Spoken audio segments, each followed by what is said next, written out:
he can get high ground and TP, or he just doesn't care, he's just walking it off. All right. He went to 0, but he's fine.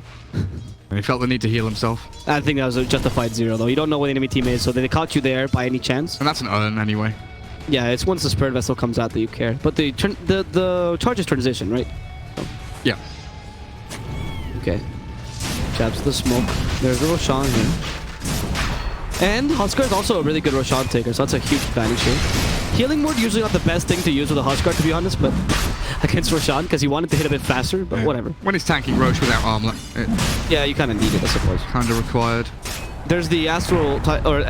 Okay, that's a really, really good stomp, actually. It only was a follow-up for it. Unfortunately, ET level 6 recently reached.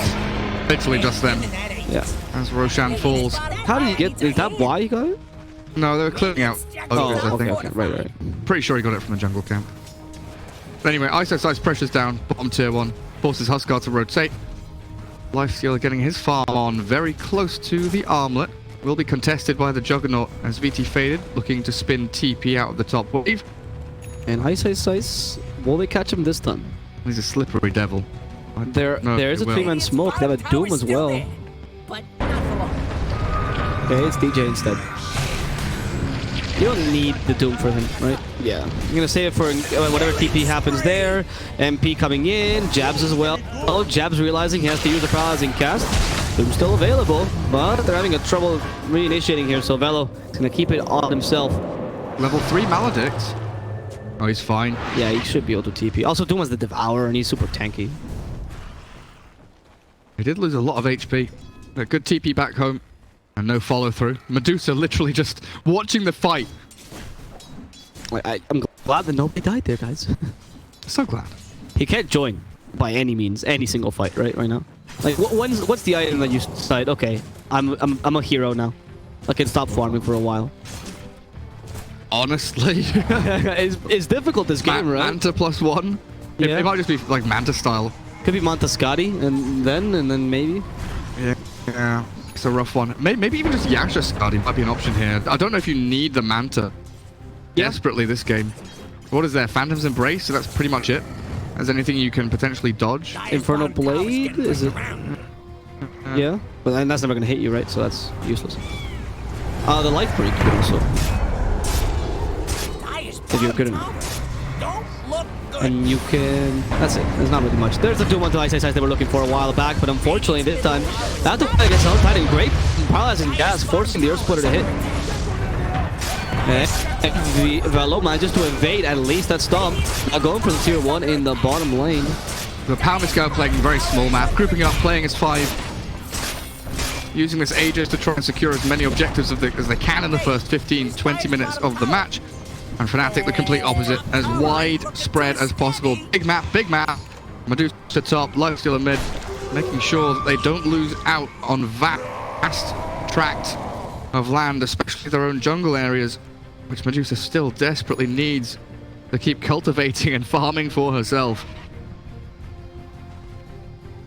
Once they do get this Medusa to just a Yasha with the Wraith Bands and the Treads, she might feel safe enough. Now she is level 10, but I still feel that level 15, the Manta or whatever item that comes out is Yasha much more important to try and make a stand somewhere in front of these towers. And we'll see what they decide. I mean, Aegis still for another 2 minutes. Yeah, nothing to say doesn't really need it though. The ability to kill him is quite limited to them being able to pick him off with a quick stun. And now that you have the armlet, now your tower pushing starts becoming the Huskar tower pushing we well know and love, right?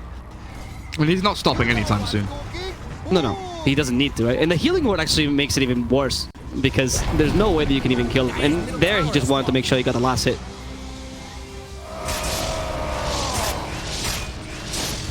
Top tier 2, next port of call. Liking the build on Jug as well, by the way. Straight Diffusal Blade. I'm assuming it's Manta Diffusal Blade. Great for Dusa. Pretty decent on Lifestealer as well. Forces you to rage to purge it away. And I think this dude might be in trouble though. The Earth Splitter does catch him. They do commit 2 ultimates though, both the Epicenter and the Earth Splitter, just to get a Doom.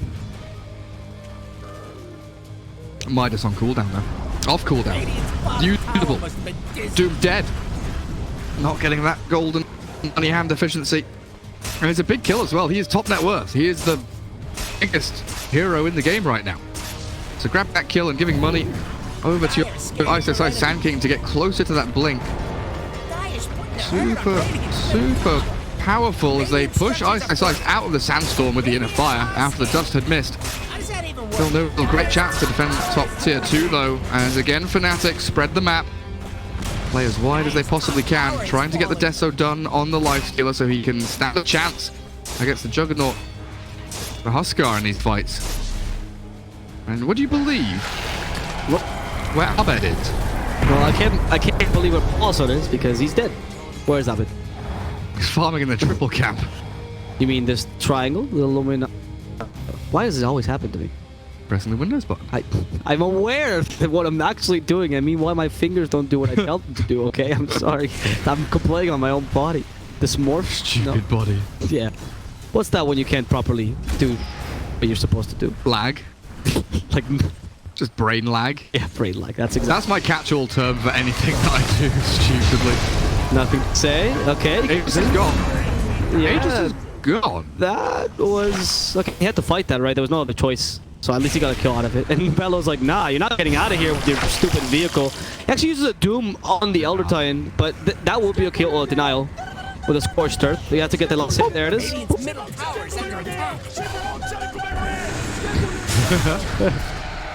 Now Velo realizes why he shouldn't have participated here.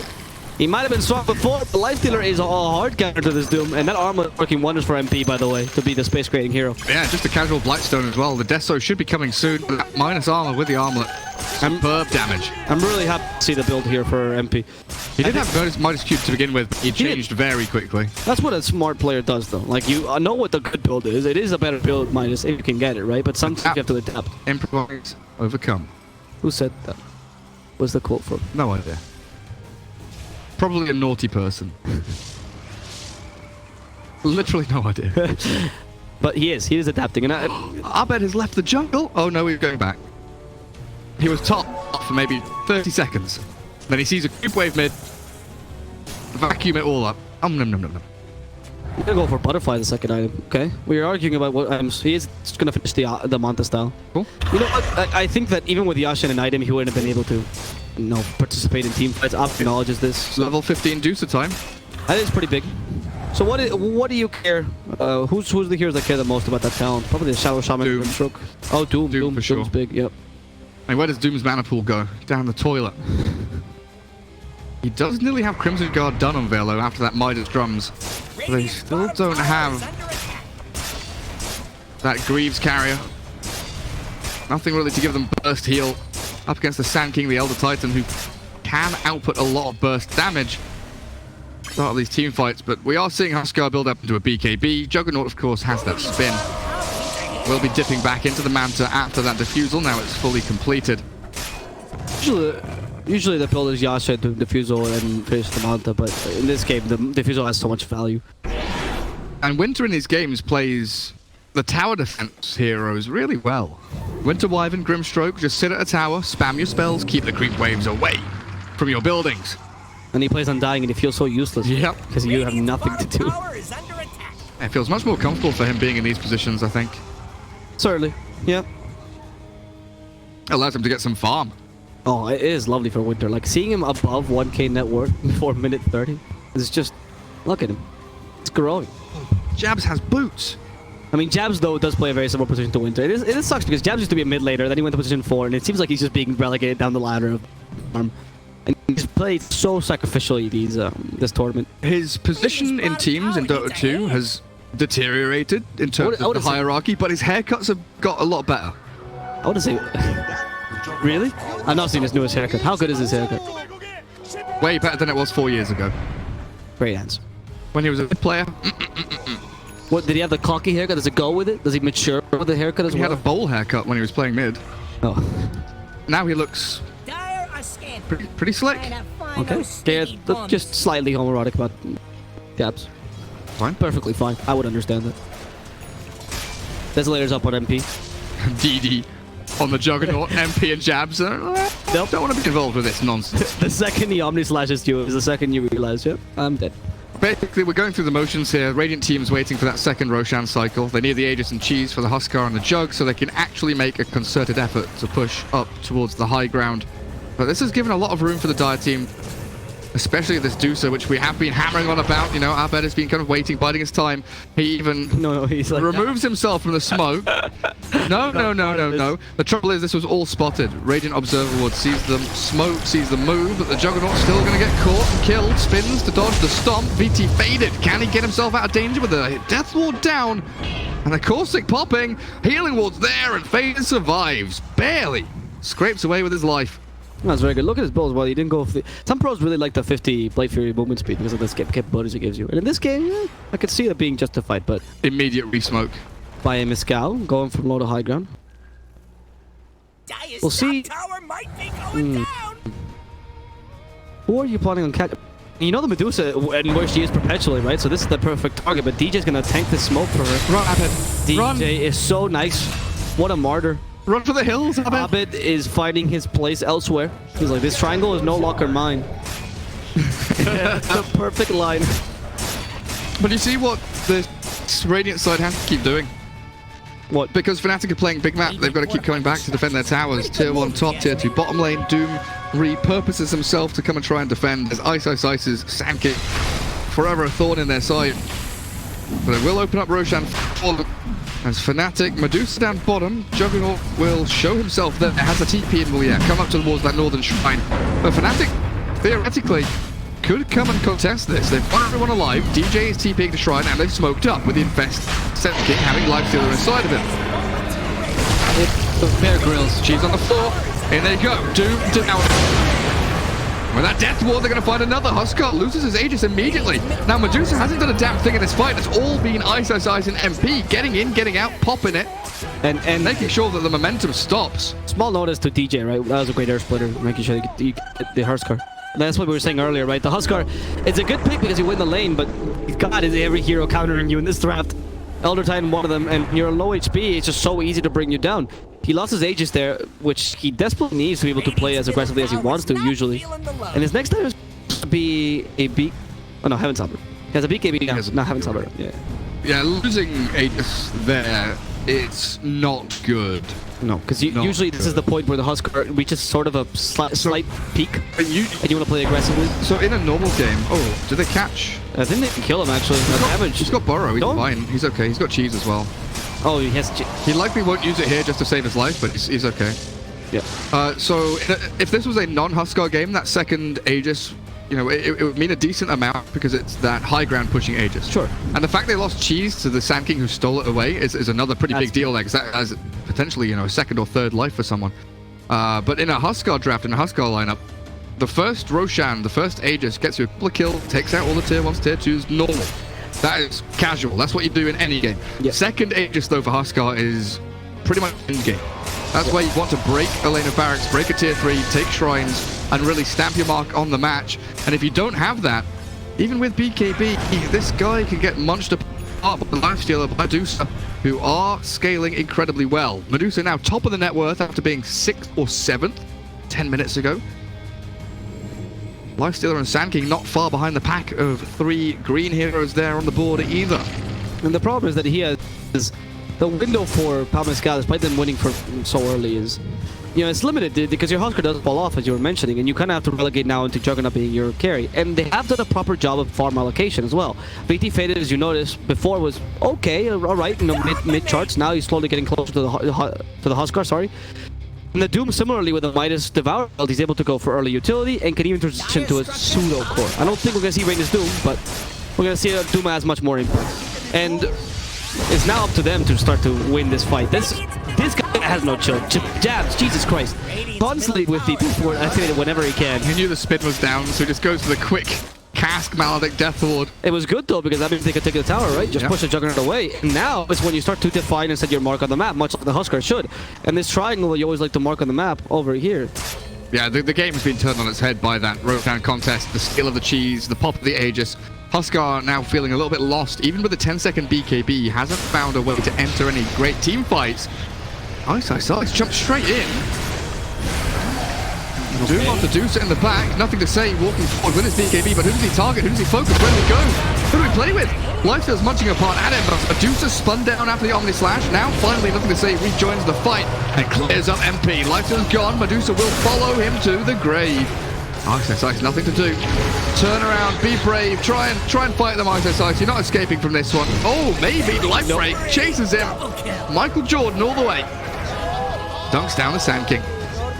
All heroes for nothing. That might actually be what you were talking about earlier, where the Husker starts taking your racks now. You don't need for the ages, you just need to kill everyone else. A simple way to fix the draft. So, with the Juggernaut now, is the healing available? Yes, it is. This is important for the sustain once you go up to the high ground. Who cares about backdoor protection? It's just a concept. I don't believe in it. They're going to keep on going for the tower. It was a weird initiation from Ice. He goes for a burst strike onto one. They didn't get to use the Stone Gaze. And they killed DJ. A great jump from the Doom to catch the Medusa in the back. That's a fantastic Doom. They forced the back from the Doom, so it's actually pretty huge. Jab's doing the same thing he's been doing this whole game. Constantly death warning as soon as he can. They can cancel his TP, but Vela will die. Best stun in the game is death. But Tier 3 gone. Yep. Which means the shrines are now available, especially this Roshan shrine is big, because now is a time when Fnatic starts to get the items to actually be able to contest Roshans, right? And if you break that shrine, you don't have the buyback TP, which means that Fnatic now has a much easier time taking a quick Roshan. Hell, even sometimes you can even sneak a Roshan in just because they cannot TP to that shrine. So it's a pretty major thing. And the Huskar, now with Hans Halberd, decided to go for his first, again, big item, being the MKB. Deal with that Medusa butterfly. She swings into Skadi next. It's a pretty good item on Huskar though. Like with the attacks in general, you get a lot of procs. He's changed his mind. Satanic is what is queued now. Why Huskar? I just said it. Is it? But that's why. Yeah, you say it. Oh, he's changed his mind again. He's gone for a plate mail to get AC. That's because you said it now. Yeah. It's just the caster's curse all over. Every time we notice, it's that concept. Every time you observe an experiment, you have the opportunity to modify it, right? What if you the plank, the idea with plank is constant, and the fact that you can change electron's positioning by observing it. Yep. So, yep, the item build is an electron, guys. You heard it here first. What a great metaphor. Now, that thing in science where you look at a thing and it changes. I'm so smart, guys. I can't remember what things are called half the time. Dearie me. It's all right, man. You're 30. You're getting old. Yeah. It's okay. School was a long time ago. Memory loss kicking in. MYSG+AU with that smoke, what are they going to go for here? Don't do drugs, kids. Ruins your memory. Okay, I thought you were saying that was the point MYSG+AU was going to do. What are they going to go for? Drugs, okay. Go for drugs. The Serpent Wards are taking their range. Yeah, there is no glyph. The healing ward used a bit preemptively, but they just want to keep on pushing. They can just, I mean, they used a smoke here trying to catch someone out, and it was a good smoke if they returned this way, but Fnatic knew about it. BD faded. Will just fade away. They don't want to fight this too much. They don't get the melee. Not of massive importance there to Fnatic. No. Losing range racks. It's honestly more the gold at this point. The actual ranged hero that you guys is useless. It's not that great. But you have a Roshan spawning in perhaps 1 minute 20 seconds. That's the third one, isn't it? So you're going to have double Serpent Wars potentially. Ooh, yeah. Double Doom as well, if you want to. Double Serpent. Okay, sure. Okay. Forget everything else. They need to end this game. They need some kind of win condition. Huskar, to some extent, is that. But you need the Serpent Wars there to really drive it home. Juggernaut, he's getting pretty big himself now. Maelstrom after the Manta Diffusal. Butterfly queued up for himself. Medusa Skadi still about 1,000 gold away. Fnatic now it's their turn to play tight-knit. Small map. Stick together around the triple camp. Keep Medusa safe and sound. Bounty runes are coming up in 10 seconds as well, so they'll try and grab up both bounties bottom. Solkaras is the next time. Now he is committing to it. He hasn't played now, so he can actually say it. It's not going to change. He got that when I said it earlier. Oh, okay. He actually... Oh, right. I thought you meant he had queued. So now you have the Assault Caress on the Huskar, which is going to help a bit the Juggernaut as well. Attack speed within that Omni Slash is super important. He himself is finishing up Mjolnir. You can still kill the dudes with this Spider Butterfly right now, right? Like, she's not... She has Gadi, though. She's starting to get to the point of tanky Medusa, nobody murders her. If she's isolated, doomed, Omni Slashed, she still falls pretty for sure. quickly. But if she's isolated is a big if, right? Yeah, I mean, Fnatic's other heroes like Witch Doctor, Elder Titan, they fall pretty quickly. Neither of them tanky, neither of them with escape mechanisms, both under-leveled, under-farmed. So it's down to Sand King and Lifestealer to try and get that jump. You know, if Fnatic get the initial move, if they're able to infest bomb with the Sand King Lifestealer, catch out the Doom, the Grimstroke, one of these key teamfight heroes of the Radiant side, then Fnatic look reasonably good. Yeah. But if Deuce is the one that gets jumped, or if these squishy support heroes in the ET and Witch Doctor get found by the Doom, or get soulbound, or life break, they are in a lot of trouble. And you're seeing a slight problem with the build difference of the Lifestealer, where if you usually go for the typical build of Midas Radiance, then you tank up considerably more, you can just walk into the team fight. The build of Desolator is much more of a bombing build, quite literally. You go for the Lifestealer bombs, try to get the pickoffs as you mentioned, but you definitely cannot act as that front liner for the Tusa. Ow. Okay, that is a really good play, Fury. How? I think he's... Did he see the smoke? I don't know. It must have been. I didn't catch it. The smoke must have revealed before he blinked. Otherwise, the Juggernaut has superhuman reflexes. Because it is true that Blade Fury is a 0 cast point skill. So technically, you're able to evade Burrow Strike. Because it takes longer than your Blade Fury. But it also means that, you know, not what is the VT Faded is not human. So, you know. Robots in my video game. I don't mean a robot, I mean like he might just be superhuman. Like he is AI. Nice. They borrow so the Doom doesn't come through. Now it does. The shackles on the Deucer. That's great. Life break onto Abed. They're taking her down lower and lower. Spin there from VT Faded with the Omni Slash. Chased down, but Jab drags back that Omni Slash away from Deucer. Look for the deny. DJ, give it to her. Give it to her. No, it's Velo to grab the kill. Force the buybacks. Medusa doesn't have one. So it's down to MP now in this fight 4 versus 4. But it's this Juggernaut. So strong right here, chasing MP and potentially forcing the GG. Okay, so VT Faded is gonna be now pushing these towers down as Ice falls on the backline. It's like we don't really care about that. It's gonna be the melee Rex fault for them.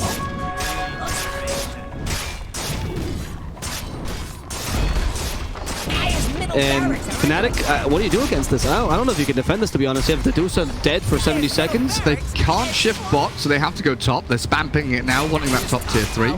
But I think you're right. Defending a second lane of Rax here doesn't seem feasible at all for Fnatic. Luckily, the tier 2's still up, right? That's your saving grace here to not getting mega creeps, because you can't commit to the tier 4s right now. They know the Deuce doesn't have buyback, which is why they're pushing so hard. And there's no way they get caught out here. The Doom's not available, though, so that should be mentioned. Nothing to say.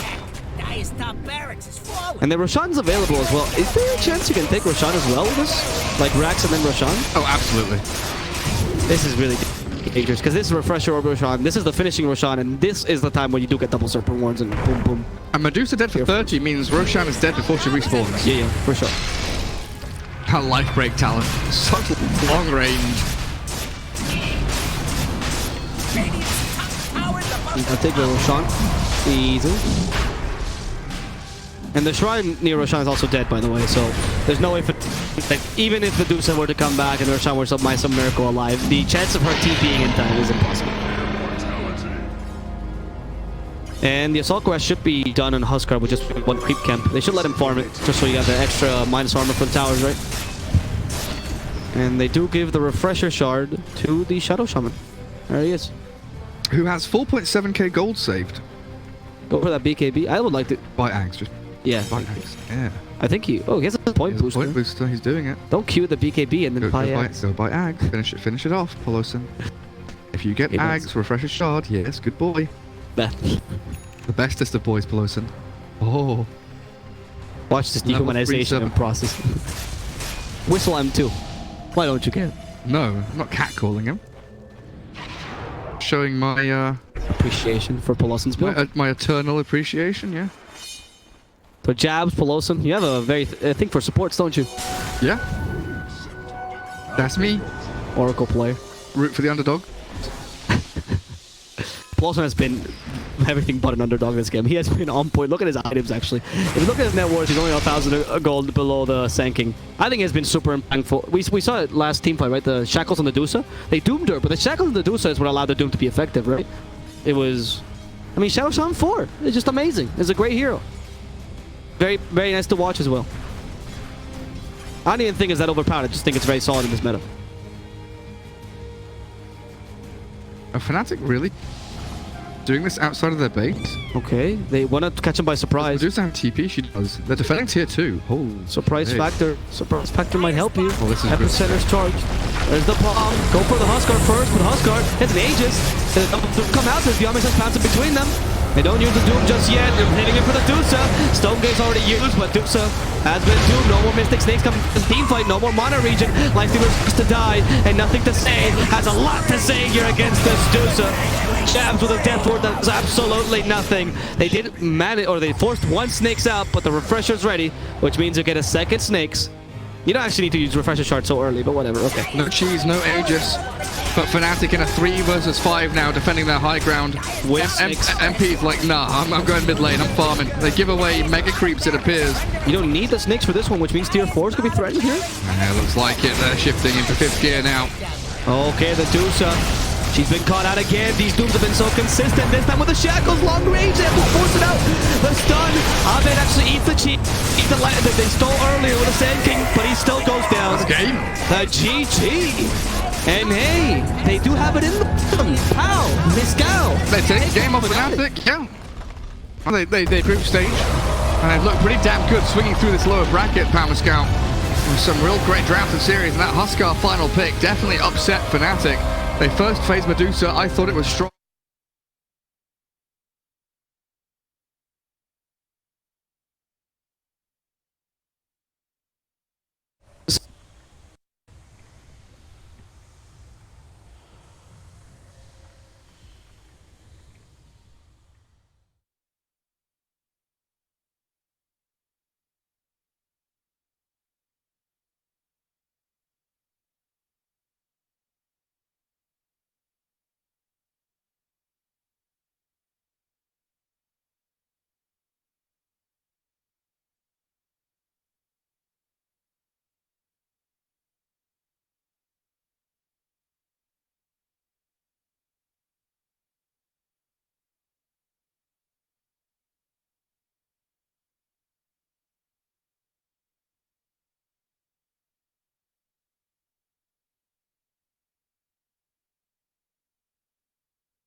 Fnatic's turn to pick.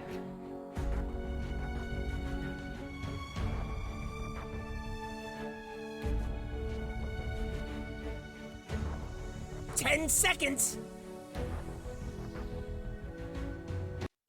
Dyer's turn to pick. I speak for the trees.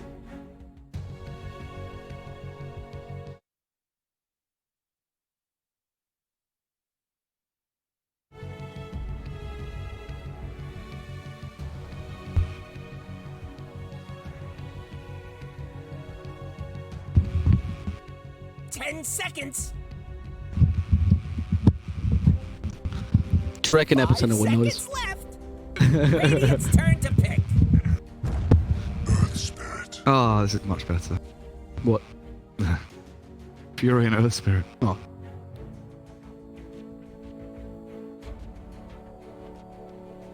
I like that choose, see? I'm a positive influence in your life, whether you like it or not. I'm imposing myself in your life. Don't do that on the mic. 10 seconds, Radiant's banned. Hello, Clarice. Juggernaut.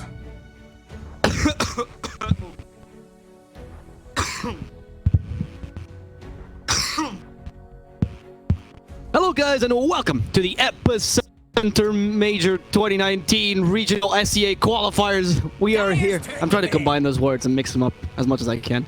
We're here in the grand final of the so-called qualifiers, and we are watching power of Malaysia, Singapore, and Australia. Though you guys are giving them very different country names. It is wonderful. I'm loving it. Keep it going, please. Dang Versus team. Fnatic. It's a tied best of 5. Both teams, actually Fnatic winning the first game. MYSG+AU winning the second one with a wonderul Huskar pick. And we're here in the draft for the third game. The Swordfish and Gareth as your narrators. Hi, Gareth. Hi. Radiant's doing? turn to pick. Yeah, it's wonderful. Good. Casting this, yeah. We're happy to see Drow banned again. Oh, yes, we are. I'm answering for you. Yes, we are very happy to see Drow banned again. They blame me and they tell me, oh, why you keep complaining about Drow? Jesus Christ. Just because I want to nerf her to 1 agility level. I hate Drow.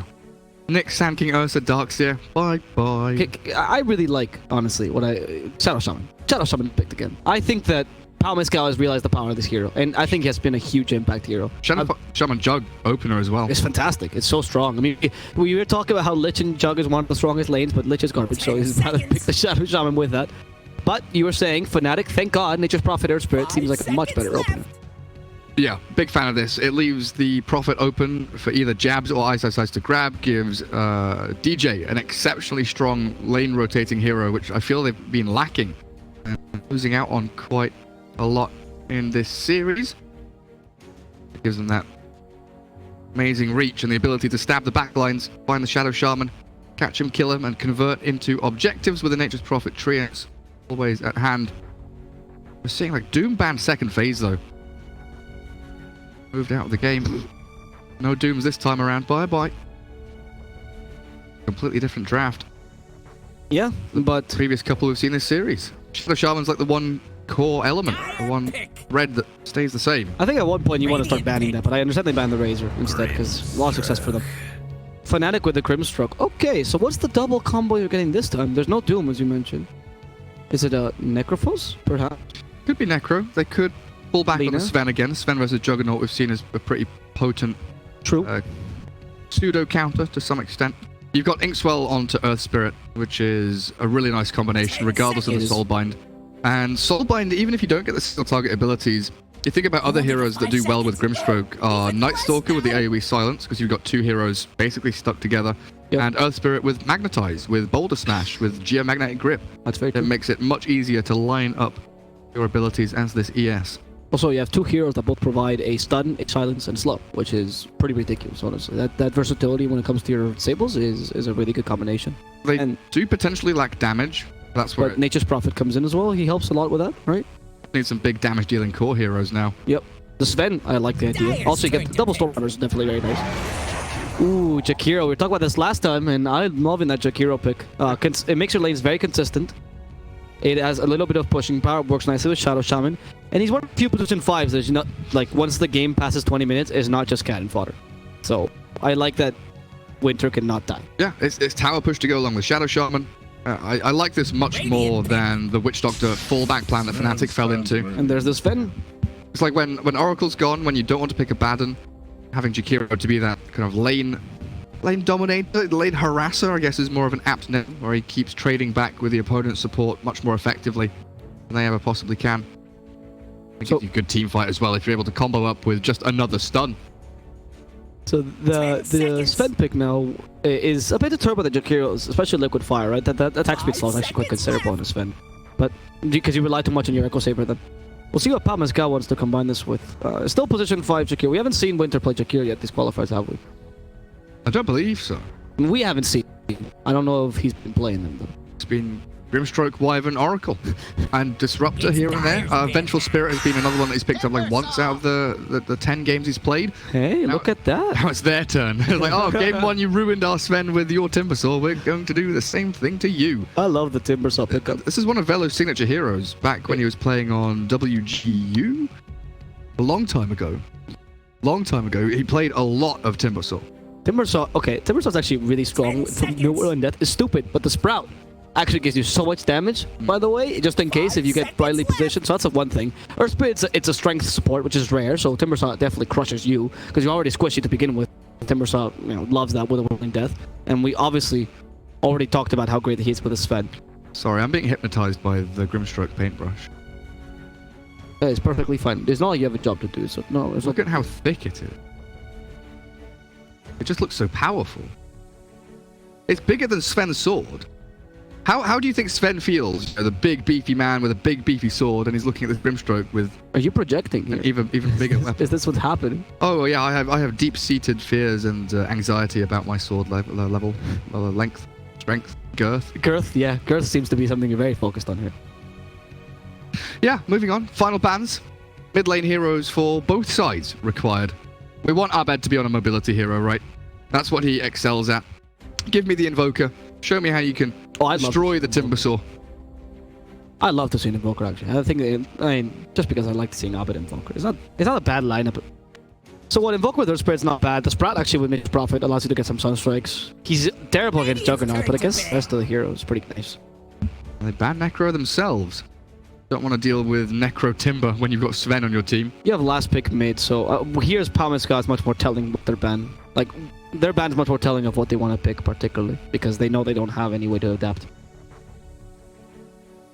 What's your mid? What are you thinking about if you're Pascal? Because you're not going to run the Timbersaw mid, right? He's going to be off lanes. Has to be a hero that doesn't suffer to Earth Spirit rolling on them. Yeah. Because you're always going to have a hero for Abed that has kill potential and gets enabled by Earth Spirit when he rolls in. So what are your options then? So heroes like obviously like a Sniper around the table, even to some degree Lina could also be. Maybe Quap because she has the blink, and even if you get pushed, it's okay. Kind of playing Puck. TA's not bad just because of refraction. Having a defensive tool, they ban TA themselves. We Puck pick then. They go Puck or Lina's another hero. I mean, I don't love the Lina against the Earth Spirit, but she can counter, like, just start attacking you instead, right? Maybe they just copy Fnatic's draft and pick Ember Spirit. Oh? Just steal it away. It could be the Ember. But Ember's kind of says, I guess you can Sleight of Fisted, actually. Never mind. Take that. Well, the trouble is picking, like, an Ember or something into Monkey King potential last pick. I mean, there's 2 silence in this team and a stun. Okay. I think there's still a couple heroes that counter the Ember. I'm not a big fan of the Puck, though. If that's what you're planning. I don't mind the Lina, to be honest. Even though you're kind of susceptible to that, you're actually really strong in clearing the trees and Nature's Prophet. There it is. And they go for comfort. Thank Christ. Okay. You clear the trees for Nature's Prophet. You have a really strong spell that is able to pierce the Warcry, and that's fantastic combined with Timbersaw. Now, let's be honest, Timbersaw Whirling Death makes Sven much more vulnerable to magic burst damage, so I like the Lina, and you have a bit of control as well. I like the draft for Pascal. Now what does Fnatic pick against Lina? Nothing wins against Lina in lane, so you have to just 5 seconds left. Adapt. Can you go Morphling here? Against the Lina? Yeah.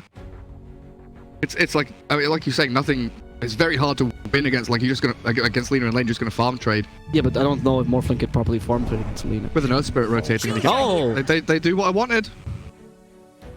Wanted that Invoker, 3 picks in? I was like, yeah, give it to him. Caster wants it. Caster has it. Yeah, they were just listening to Gas. Like, we respect this guy so deeply. Especially after the comment about the Grimstroke and the Sven, they were like, yeah, this guy deserves it. He needs it. I mean, real great combos. Lots of magic damage to pump into Velo's Timbersaw. Decent lane matchup against Lina, especially with an Earth Spirit. Double Cold Snap. Cold Snap going, yeah.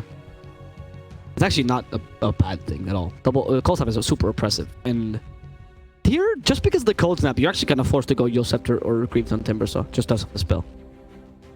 Because it's really oppressive on Timbersaw, because you can't Timp Chain during the Cold Snap, essentially, at all. It's actually more annoying than a stun. What kind of Invoker are you going, though? It has to, because you're about against Juggernaut. It has to be Exhort, right? Crosswax I don't think does anything.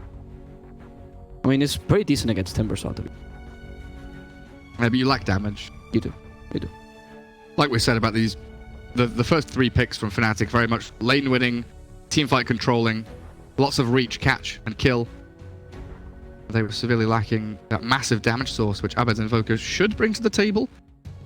We are looking at a lot of push here, and a lot of sustain from Winter's stack. Serpent Ward, Healing Ward, Liquid Fire, the tankiness of this Tim.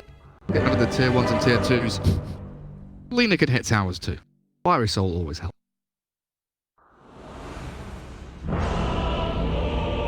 It's true. Dire always feels way more dramatic.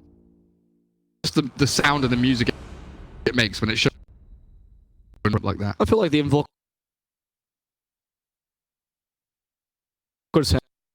from twitching and a very onset Parkinson's is very depressing to think of. It's early onset power. Early onset magic skills.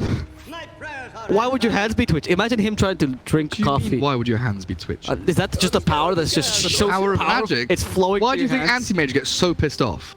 Because he doesn't like magic because this is what it does to people. Oh, it makes you like your hands twitch and then you spill coffee and soup all over the place. Yep. What is going on mid lane? That is so great mid lane versus mid lane matchup. They go on each other, and this time it seems like Poloson won't be the first to die with Cold Snap ensuring this kill happens. First blood. It does always make me wonder when Invokers go Quas, Cold Snap level 1, if they are going to go Quas Wax, it's an option here. But I think it's mainly due to this Earth Spirit being that rotation hero. Level 1 Sunstrike's not going to offer you too much. Cold Snap gets you kills. I mean, the reason why you're really for Sunstrike is either to scout for the exhort damage, right? It's not necessarily because the Sunstrike is so useful. 90 damage is like, meh. So you'd rather have level 1 Cold Snap, it's possible in lane, but you really do want to have the exhort. You're going to suffer a bit in the early levels. If you remember back when Thompson used to constantly abuse the Quaswex Invoker, he used to go for 2 points, so face boots with 2 blades of attack early, just so you can last it in lane, because otherwise you're so weak. The battle started. Maybe he does go for the, I don't think it's in the Quaswex. Don't think he will either, but there is that option. I mean, just against the Timbersaw, that option makes it a lot, like he is really good against the Timbersaw.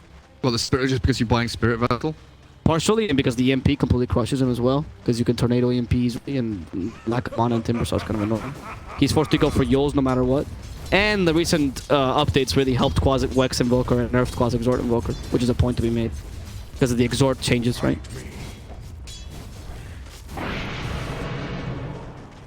I love the... This is how you use... So if you go for a Cold Snap level 1, you have to play much more aggressive. It is Quaswex.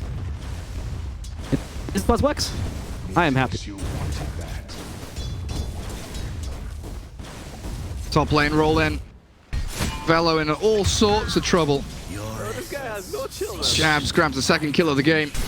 This is not the kind of Timbersaw game you want to start off with, right? Poloson dropping here as well. They have another roll. Velo sticks himself in front of Poloson, stopping that angle for the Earth Spirit to get himself in on top. DJ will wander on back, get himself a pull, reset this lane equilibrium closer to the Dire tier 1.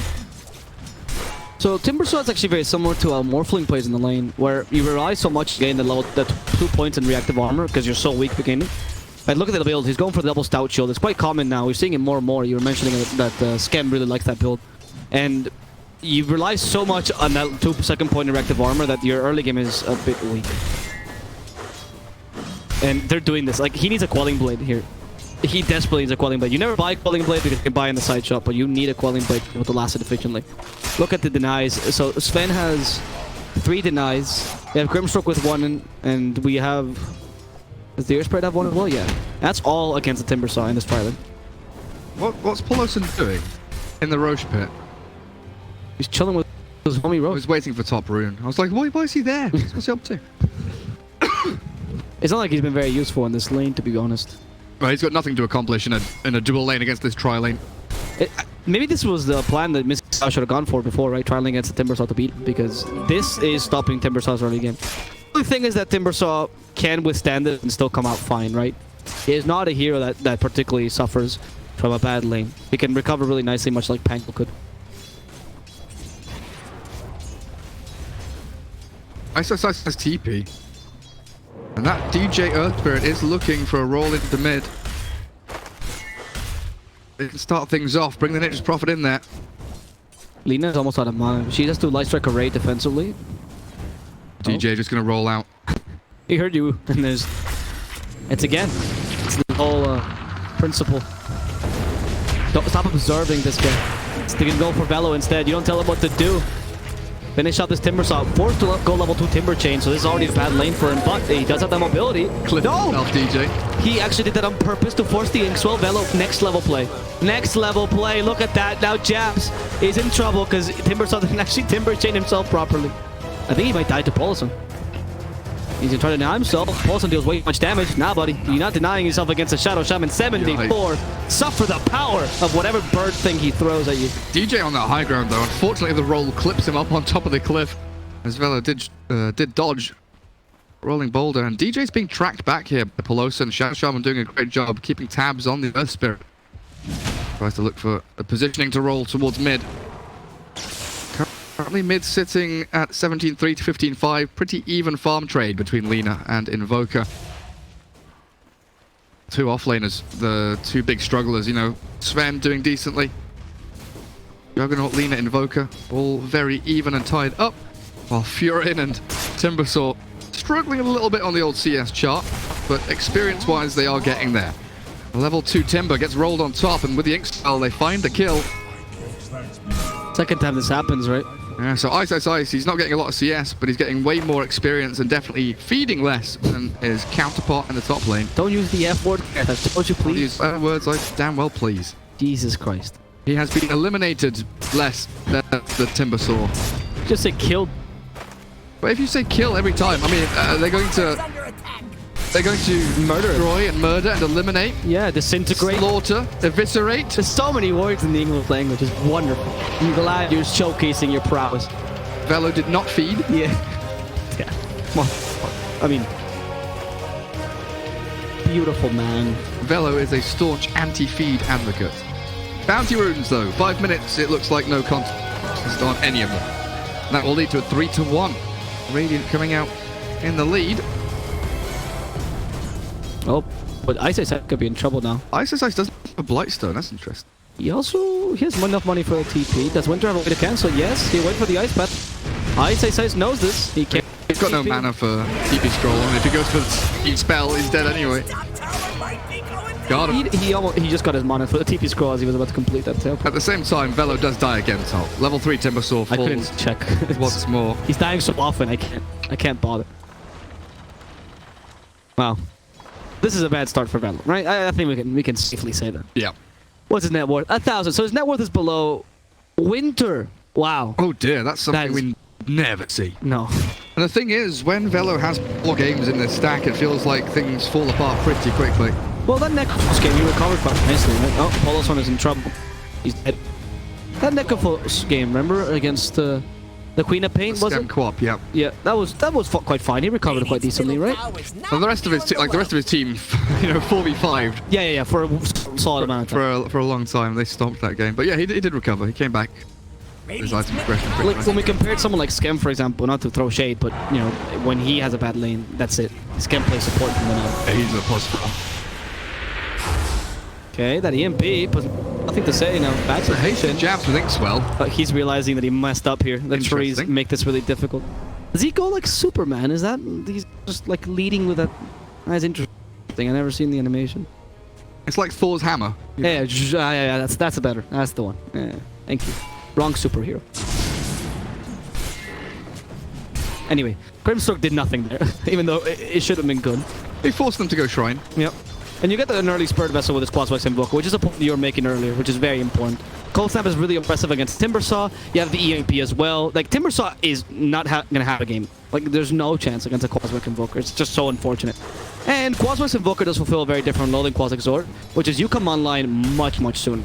Yes, but you also have to make sure that when you come online and you are ready to fight as top lane, they jump Velo again. Absolutely annihilate that poor Timbersaw. What is he now? 0-4? 0-4-0? Oh, yeah. Pretty atrocious start. And on the flip side, has his early Hand of Midas ready to self. Oh, MP's like, maybe another kill. Is this the lane where the kills are? Pelosin high. TP in behind. Ice cancels. Doesn't want to commit dive. But yeah, I guess the best analogy is the Quaswex Invoker compared to Quas Exort. Yes, you come online faster, but you have to make the most of it. It's kind of like the difference between like Blink and Midas, right? Where you buy a Blink Dagger and you need to use the Blink Dagger to get value from it to make sure that it was worth purchasing it. Go find kills, go find, jumps, catches on people. And Midas, you want to obviously get that efficiency from the Hand of Midas. And Exort is very much that extend game to get your levels like a Hand of Midas, where you want to delay until you have more points than Exort. Yeah, that's a very good analogy, actually. And with this, the idea though is to create the space for this Invoker. So I'm not surprised if he starts rotating as soon as he can get an ideal kill. He's still going for the Hand of Midas, which is interesting though for the Quaswex Invoker. And I guess the Invoker does still have the late game. Like late game Quaswex or Quaswex doesn't matter. It's the same thing. So yeah, this was a standard build for quite some time, going Spirit Vessel drums into Midas. Velo in trouble. He's not going to go down just yet. Omni Slash deterring a bit this initiation, but Warcry completely stops all the damage. Nice Ice Path catching 2 there. At level 2 Ice Path, yes it is. No breath for this Winter as they go for the stuns, and Velo thinking he's actually a hero when you're just an oversized creep. Abbott makes the rotation, makes sure that they have the numbers advantage down bottom as they lost the Earth Spirit to that Laguna Blade. But they get the overall better trade hero to hero wise. But you look at the gold. I mean, Velo is worth less. Yeah. There was one gold advantage for the Dire team just because of how poorly this game has started for Velo on that Timber. Poor Velo. But yeah, Abbott gets involved. A couple of earn charges already in his pocket. And Ice now relegated to defending this top lane from the Timber and the Juggernaut, who swing in to try and deal with that tier 1. They're diving Jakiro bottom. MP hunting through the trees, the roll connecting. I don't know how that did. I thought it was off the side. But they found Winter and Abed. Another earn charge, adding to his collection. No, take that kill against Winter and push the tower with it. MP will be taking the actually, well, putting the pressure. I don't know if he's gonna be taking the tower. It's still a bit too early. But still, we were talking about how the Jakiro kind of brought the lanes together and they had an easier line time, even the Timbersaw, but it's just not working for them at all. Fnatic has been taking good advantage of Grimstroke and Earthspirit. And this reminds me of the game we're watching with GeekFam. Those don't seem to be lanes. They're just kind of rotating. It's the mid lane where the Invoker resides, and everything else is just wherever the kills are, wherever you can find the space. And with these double Midases, they're definitely going to find themselves a lot of income as well as that space that they have. Oh, he's skipping the Spirit Vessel for the earlier Midas. I like this a bit better. Yeah, it's going to allow him to ramp and accelerate much, much faster. I still think Midas Invoker is actually a pretty legitimate item. I know a lot of Invokers skip it now for the quick ags, but it gives you that reliability when you come into the late game in case you don't find kills. Yeah, with Exo in particular, sometimes you just need that snappier timing. But even with Quaswex, you were talking about, right, it makes it more reliable of a build. And you are not relying on that early game potential. Midas makes sure that you still remain relevant. He's just, okay, no, never mind. I'm just going to stop talking about this build because he's switching around. I mean, you're not wrong. Like the fact that he's swapping around is indicative of him not feeling where the game is going or changing his mind. People are allowed to change their mind. He was doing the same thing you're doing. He wants the Midas to wrap quicker. Now he wants the guaranteed way to deal with the Timbersaw. So they can keep shutting down Velo. That is literally a hero that doesn't exist on this Radiant team anymore. Put Spirit Vessel on him and he is dead. Velo's like, why don't I get more whirling death damage? These are trees. Just living. I wish that was a mechanic, actually. That would be a great mechanic. Alacrity on Catapult down bottom. Oh. Even glyphing it there so Abe can push more damage to the tier 2. That is the real... This is how you play Invoker. It's all for the Alacrity. I still remember the Brewmaster plus Invoker builds when back when Wings used to do that. That was so fun to watch. And so awesome. I'm wondering if Ice is considering a Midas as well. It feels like they're going to go for this multi-Midas setup as he wants to TP forward, decides better of it. I mean, Invoker has decided not to go for the Midas, which might mean then. Maybe there's any conversation with ISS as well. He's like, nah, I'm gonna go for Midas. Let's not go for 3 Midas. Dire is scanning for enemies. MP is gonna deny this down. Oh, Poloson with that snake. The snake twitch makes you not get that deny. Oh, he's even get denied with the snakes. Look at that. All of a sudden, that micro's power in the snakes. Wow. Very powerful. I love it. I was enjoying it. It's not easy to micro those snakes just because of how terrible the total, like, actual controls are when you use the snakes. It's very, very annoying. Alright, DJ could be in trouble here. Nothing to say, just kind of going around. Oh, is there a hero here? Nope. Is there a hero here? Oh, are you serious? He does not check the one place where DJ is actually standing. The hidey hole in the trees. He's found the perfect place. Nothing to say, was confused by that. He is the Yol Center first. And I'm assuming he's going to be the typical Lena build with Ether Lens. No reason not to. Yeah, looks like it. With the arcanes already built up. Yep. Alright, yeah. Assemble the arcanes into Ether Lens. Okay, the Jakiro now suffers because DJ was patient. He was biding his time.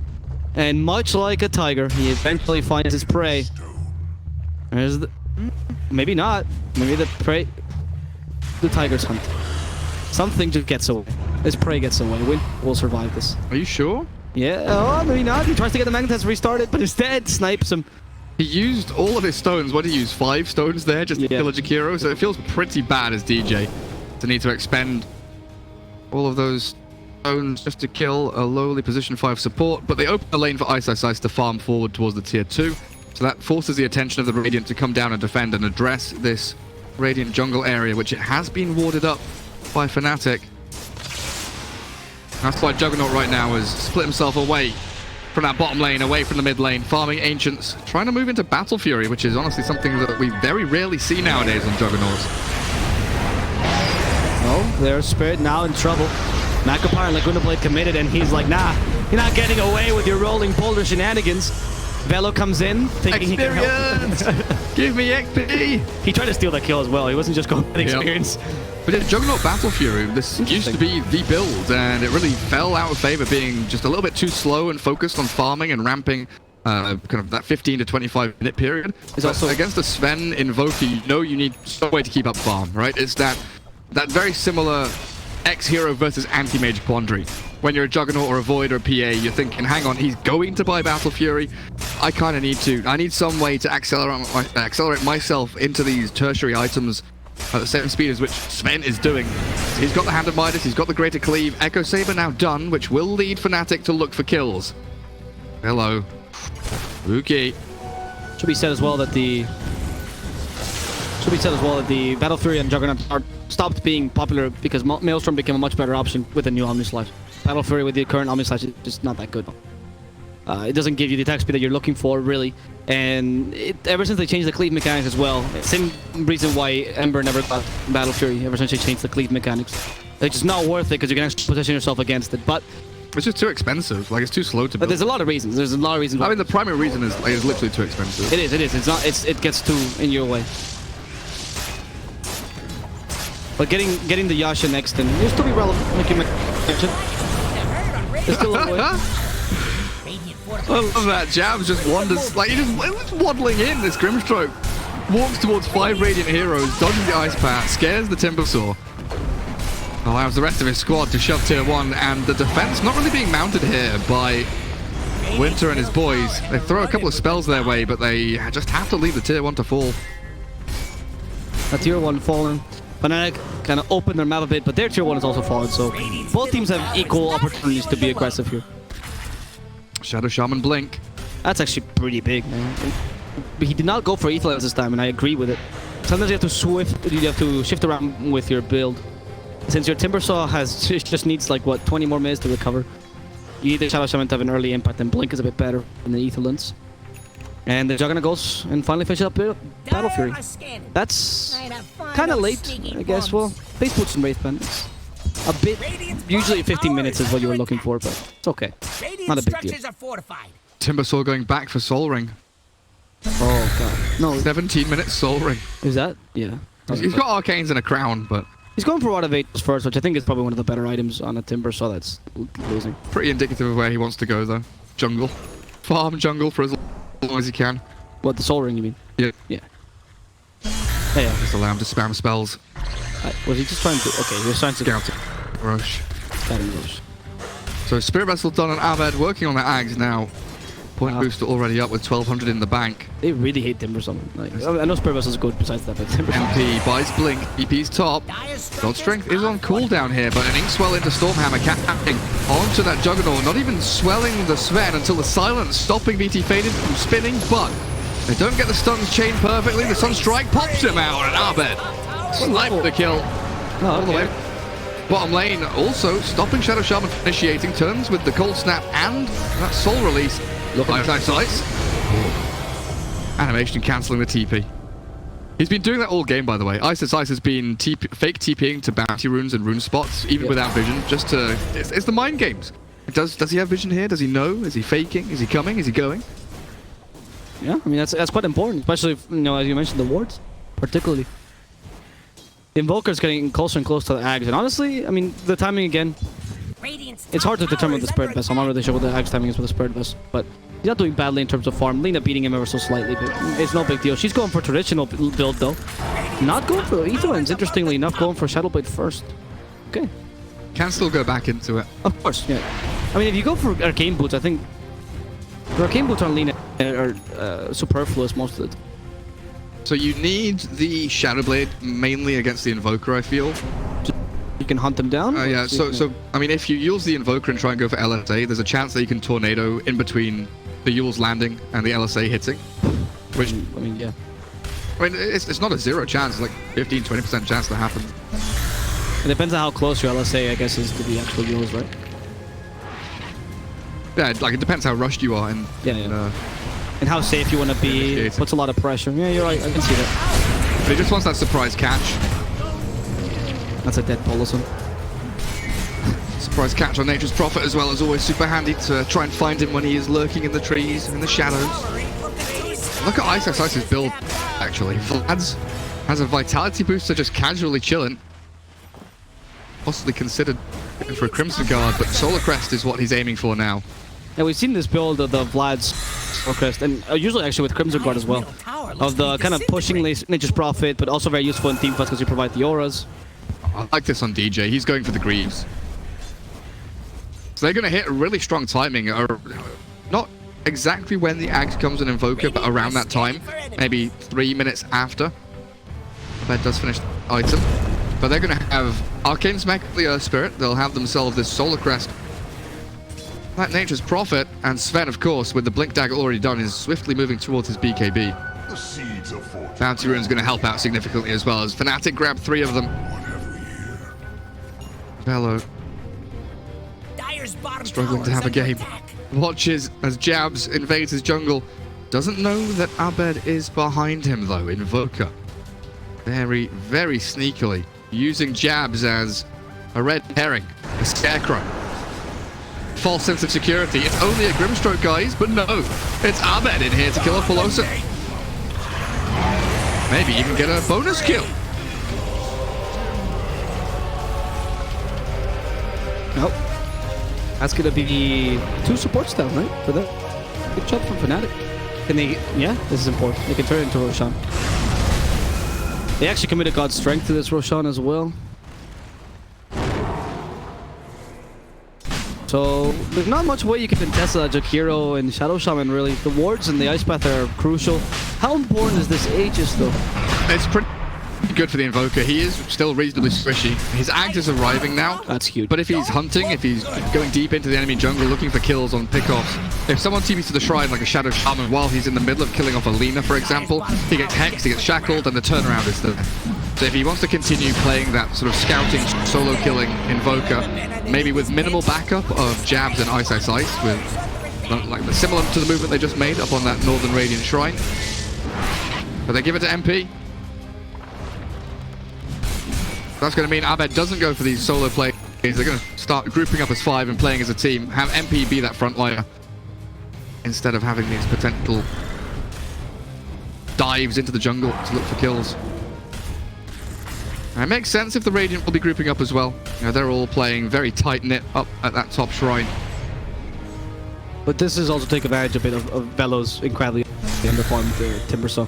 With the amount of Atos, you still have to catch for the team fight. You're still relatively tanky, and you're a Timbersaw. You're useful even.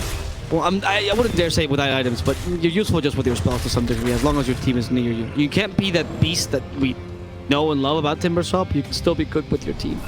And Lina, again, not lethal yet. Axe as the next item she's going for. Okay. I don't mind the, I mean, the X is great for this build, so. I wouldn't mind getting the Aetherlands though. I think the extra range, especially against Sven, is quite good. Look how fast those trains go down with Battle Fury. There's the Omni Slash. And silence. Stop. Juggernaut has Blade Fury. Needs to use it. Doesn't use it in time. Gets stunned out by that rolling boulder. BT faded. Maybe sitting that Blade Fury for the TP. 2 seconds down. There's the Blade Fury TP. Nah, he knew. He knew. And the Battle Fury, of course, allowing him to get out of Sprouts. Something that Maelstrom. Oh, that's actually a very good point. Yeah, very true. Very true. Serpent Wolves on the top tower. Ice don't care. He's got 2,000 HP. Clicks through them all. Crimson Guard nearly done for him as well. There. Pelosin make. I don't.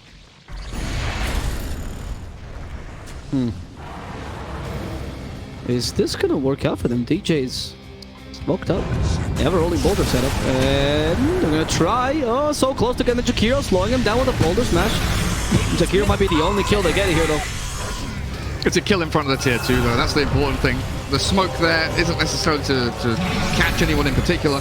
They would have ideally liked the Lina, even though they didn't have too much reveal, just a couple of sentries on jabs. Makes it difficult to find that Lina on her way out with a Shadow Blade, but it's primarily to collapse onto this tier 2 mid. Right now, only remaining out of tower, that top tier 2. And second Roshan cycle, 5 minutes 20. So we've got MP Aegis for another 2 minutes. I would like to see them go and force something around that top tier 2. I feel the way that Power Moscow lineup are playing is very passive. They're not getting baited into fights. You know, they are farming very efficiently, keeping tabs on the net worth of the Sven, the Prophet, the Invoker. It's just the laning stage didn't go well enough for them to really mount any defenses of their objectives, so they're just letting them go. Giving freebies over to this Fnatic side while not really getting too much of their own. Fnatic, yeah, they're going to go deep for this. Should be an easy tier 2. Yep. With this, what's the plan for Moscow? They can't quite backdoor him, which would be the ideal situation. They control the plateau. They're just pushing out all the lanes. Their creep wave's coming. What do you mean? Top lane. Yeah, for Fnatic though. But I mean, Moscow here. The plan is just to go for Ice. Oh right, yeah. Like they can't defend top lane. No, exactly. So they have to go for Ice, try to get a counter kill here ideally, which Ice is kind of letting them have as well. Okay, defaded. You can also take a tier 1, I suppose. Yep. At this point, he just came out of the Sprout for style points. Why not? And he gets a bit of farm out of this. So you get a tier 1 for a tier 2 trade. Definitely not ideal, but you are slowing them down to some degree. You've lost all of your outer buildings though. Yeah. All it takes now is a tier 3 to unlock the shrines and Fnatic actually have full control of this map. And you have Nature's Prophet, Invokers, I mean, to some degree Sven. They have really good lane push here. Aegis for 40 seconds.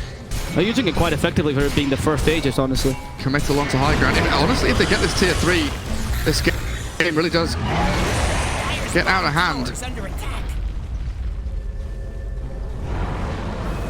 Opting instead to fall back, not committing for it. I mean, tier 3, 30% HP taken down. Pretty good start. Keeps Abed on the map as well. Farming through Ancients, working towards his Lincolns. And now it's a waiting game. Look at the build perfected as well. He seems to. So he goes for Battle Fury. Now he's going for very high value items. Battlefly, Scotty. You want to make your item slots as worthwhile as possible. So they needed a long game, which unfortunately also makes Timbersaw a bit useless. He has not really had an impact this game as a whole. Not really Velo's fault. His lane just went badly and he might die again. The Glimmer Cape him. Is that sufficient to save him? Yes, Velo will survive. Partially thanks to that Glimmer Cape and partially because he's a Timbersaw.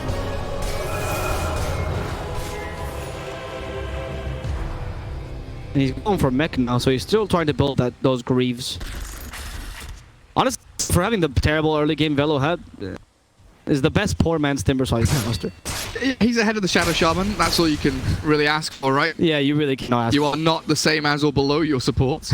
His optimization is pretty good. Well, is okay. Feels Like, okay, man.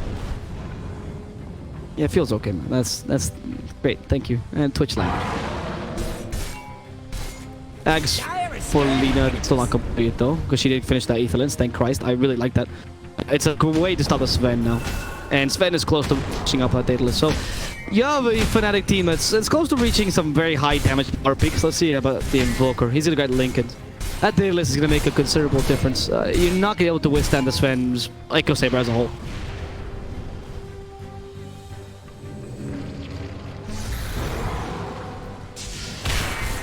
Nature's Prophet, ISOSI's doing such an exceptional job just defending this bottom lane. Making sure it's not a freebie for Faden and Pelosin just to keep coming up, clearing waves. Chunking away at that tier 2. Although it looks like they might be considering making a move on him.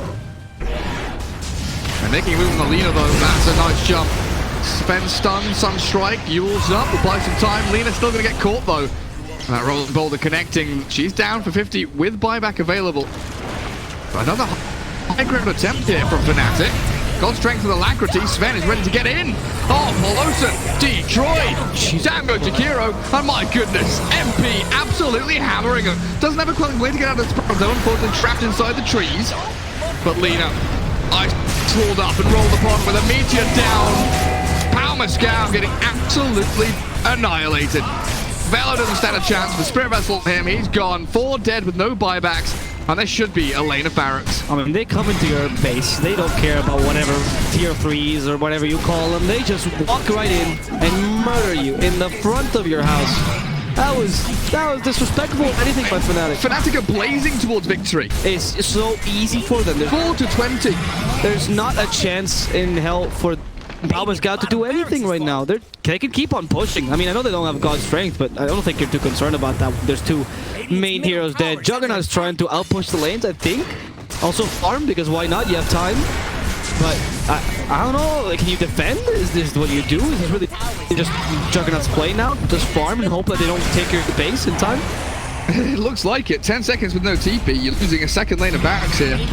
Maybe he can make a move in from behind, but he's being spotted by that high ground observer ward from Fnatic, so they know exactly where he is. Okay, BK beat up MP. Make sure to get away here despite the snakes kind of annoying him. They have to sprout him in, and instead they find a Juggernaut.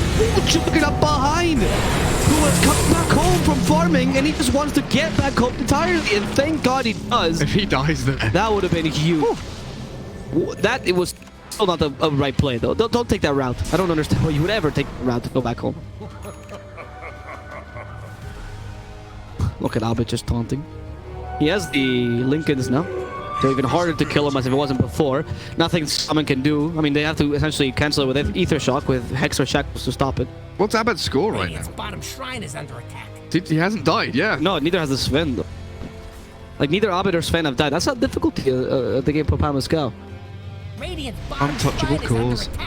Untouchable. Even ISOSI's, he must have less than 3 deaths, right? Well, I guess it's 420, so... Yeah, it is. Like, all the deaths here are they're divided among the 2 supports and the Earth Spirit mainly. Meanwhile, look at this Timber. 0-6 and 1. That's a sad man score, and it's gonna turn into 0-7 and 1. It shows on the map for 10 seconds. And he's dead. Obliterated. Just on slain. So what is that? A lane and a half of barracks. Roshan. Sprout for him, but he's TPing instead. Ooh, that was hopeful by Abe. That was close, though. It's very edge of the spin. Oh, my Roshan time is bugged because the game crashed. So I don't actually have the timer. 0:34. 30 seconds, nice. It's not like you had it before, right? No, but I could see the yellow circle, so I could guess. I've lost my minigame now. Fantastic. It's like an odyssey of Gareth's complications with the German client. Valve Plus fixed German client. Yeah, it's just broken, apparently. Alright, there's a ghost. And Montestel dispels it. You're fine. I say Size. I'm going for phase the second time. There's no DT this time. He has already used bad turrets. He can't get away again. Aubrey has forced out with a nice Ice Battle's Macapire. DJ will be the first to die. Ice could be in trouble, but it's Fed who's starting to cleave through everyone. V faded, goes down, and the GG is called. Fnatic take game number 3. Super convincingly as well. Yeah. You know, game 1, outdraft, outlane, outplay. Go before you win. Yeah, nothing to say. Yet again, taken out by that Fnatic side. I did invoke a last pick.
Dyer's turn to ban. That one coming.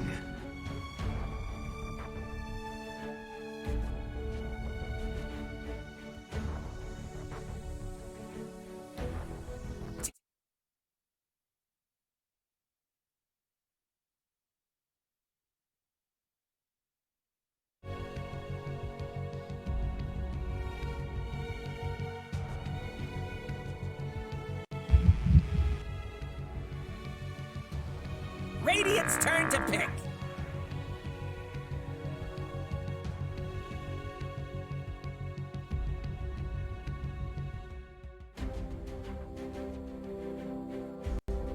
Dyer's turn to pick.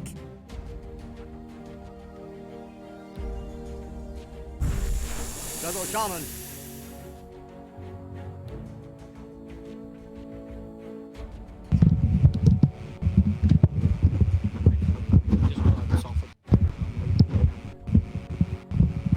Well, 10 seconds. It's just really well designed from a UI standpoint. Yeah, Chrome just 5 works. seconds left. Well, not if you have a shitty computer at some point, though. Like, you have a bad RAM. Dyer pick. I speak for the trees. The Lorax, I speak for the trees. Is that the reference to do? Yeah. Is that a Seuss guy? It is, yeah. Dr. Seuss. You ready? Radiant pick. Hello guys and welcome to the EPICENTER Major SCA Regional Qualifiers Final. The best of 5 that might be coming to an end in this last game. It's Power of Malaysia, Singapore plus Australia, because they're there, and Fnatic duking it out to see who is going to get to be the second team to qualify for the SCA Regionals. Fnatic, the clear emperor of these SCA Regionals. Pal Misgal, from the open qualifiers, looking to make an upset. Your caster for today, the Swordfish myself, Gareth, my other caster. I'm having deja vu. Yeah, you know this. Okay, it's fine. We're in reality. We haven't broken space time. It's not the same draft completely. Same bands: Drow, Nyx, Sand King, Enigma, Oracle, Razor. Same bands from the same teams, same openings. Yeah. As Shadow Shaman into the Nature's Prophet, Earth Spirit. Response, but Batrider replaces the Juggernaut this time around, and likely Power Miscal will ban out Lifestealer and the Jug. Make sure that Bat has a reasonable lane, and they give Velo a game.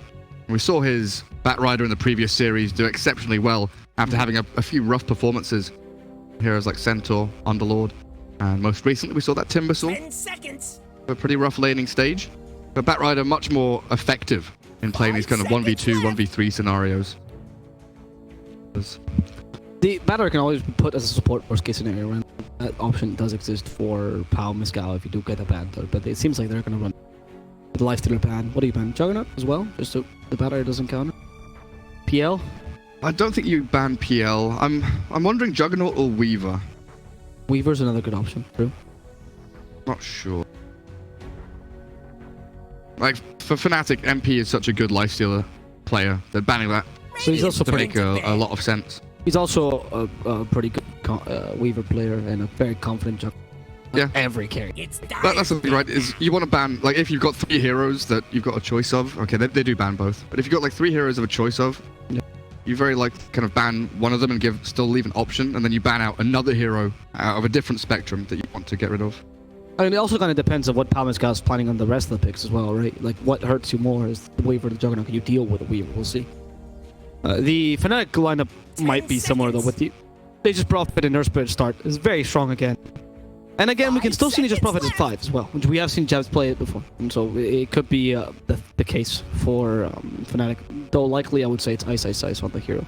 But the fact that these heroes, both Batter and Nature's Prophet, can play those two roles means that a direct counter is not going to be so strong. I like the fact that they're not going for the Juggernaut this time. I didn't mind it last time because it's decent against Earth Spirit, but we did see a lot of issues against Nature's Prophet. Like forcing you to go Battle Fury. I mean, I think a big part with the Sprout was... Is there going to be a Magnus pick next? Or the PA already picked? Feels like it might be going that way. Do you pick the Magnus just to block that? And I don't think so. That feels pretty bad. Block picking Magnus.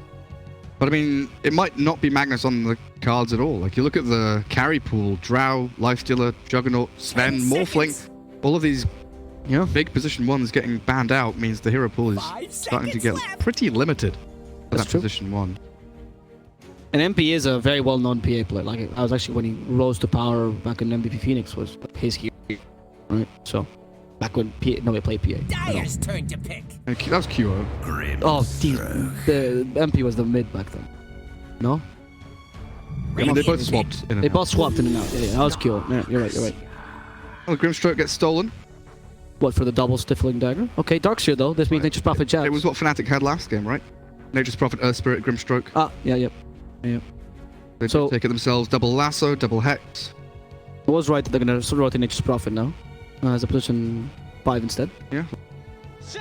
I like that, honestly. The dark, since you're not so impactful because you don't know the carry yet. The Darkseer with the PA is a very strong combo, by the way, coming to mid game. Dyer's turn to ban. Admiral Kunkka. Okay. I like the You need Kunkka catch. against PA a lot, actually. Against Darkseer, Surge, the Phantom Strike of PA, the Nature's Prophet TP, Earth Spirit, Rolling Boulder. 4 heroes with maneuverability. You need that additional kind of +1 catch after Next. you've made the initial jump with Bat or Shadow Shaman. You want to be able to grab additional heroes, which X certainly 10 does. seconds. And he's one of the few mid laners that has it, and as well, against PA, particularly Captain Coco's Realm can be really, really powerful. Mitigating so much damage with just, getting touched by the ghost ship. Pretty massive. And double stun like you were mentioning. And of course the burst magical damage in the early to mid game against the PA. That can work really nice. What else do you want to go for balance? Wow, you need the carry. They banned the anti-mage. What carry heroes are left? There's nothing.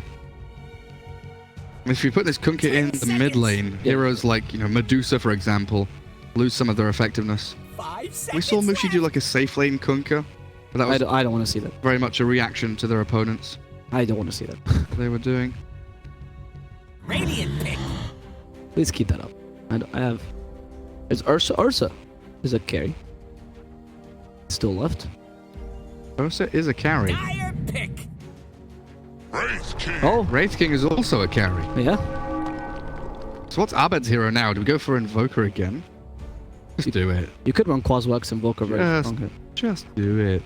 Don't be boring and pick Alchemist, please, Abed. You could also run the Deucer. Yeah, Deuce is not atrocious here.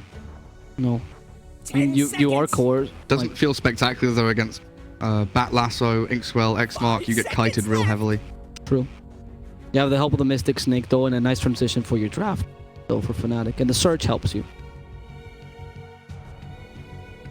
See what Fnatic want to run. I mean, I wouldn't mind the Quaswax Invoker again. I think Quaswax here is really...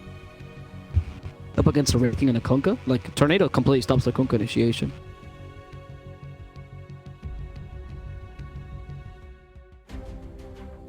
I just much prefer seeing Abed on these elusive heroes. Would you like a Quap, maybe? Great against Bat and Wraith King though, and Shadow Shaman. They've got these instant initiations or tools to catch. I find they have a lot for these Queen of elusive Pain. heroes though. Yeah. Like, I don't think the elusive, or even the Puck, for example, similar situation, right? Ember, same thing. Like, the catch is good for Pamiscal. What if they go Ursa? Ursa against... Like, do you have to put the Bat Rider mid then? Yep. Like, if Fnatic go Ursa now, the Kunkka and the Wraith King get screwed. Actually could go Real also, hard. yeah. But again, it's a situation where there's a lot of utility here and tools for Pamiscal to actually kite these heroes. Oh, Monkey, of course, Monkey King is the other Ursa, right? Yep. He's the other mid lane hero that smashes melee heroes and absolutely destroys Kunkka in that matchup. He does. What do you... Winter just has to sit mid. I don't know, you might want to put Battle Rider versus the Monkey, because you have a really good match then. And run Kunkka offlane. I just... Against who though? Then it's Kunkka, Grimstroke against PA Prophet. It's not a good lane for either. But the trouble is DJ's roaming Earth Spirit's always the +1. Yeah, it's true. And Pamiscal don't have that +1 hero. And there is not much escape mechanism on Kunkka. I don't know, Shadow Man are so static. Kind of laning heroes. That is true, which is why you don't really want to, like, you have to, like you said, run Grimstroke mid, 10 right? seconds. If you want to save the Kunkka. And even then, it's not going to be an easy time for the Kunkka whatsoever, right? 5 Just seconds babysit. left. But then they're going to run the Earth Spirit mid. They beat your Kunkka regardless. Because what can Grimstroke do if you rolling boulder and then push him away? he ink swells if he's in range. You dead. Yeah, exactly. So I don't know if the Kunkka mid is a possibility here. They might just have to and just tank it. Try and win your other lane as hard as you can. I'm wondering if they're considering the potential just to tri-lane around Wraith King and play aggro into the PA. Leave the bat in a 1v1 against the Darkseer. Then you're going to be in this kind of wave cutting scenario. Because off the back of a tri-lane, you're much more sort of ready to move into the mid lane and make plays, bounce off the side lanes, come in to help the Kunkka. And the trial in Wraith Grimstroke Shadow Shaman is quite strong. You take much more advantage of their offensive capabilities. And if you put the pressure there, it means they're cannot rotate mid. But then I still don't like the Kunkka bit, because you still have the Kunkka versus the Monkey. Which is pretty terrible. Monkey really doesn't like being ganked. That's one of his big issues, is that he's very good offensively, and he's 1v1s, naturally getting advantages when you're trading hits and trading regen for the early stages of the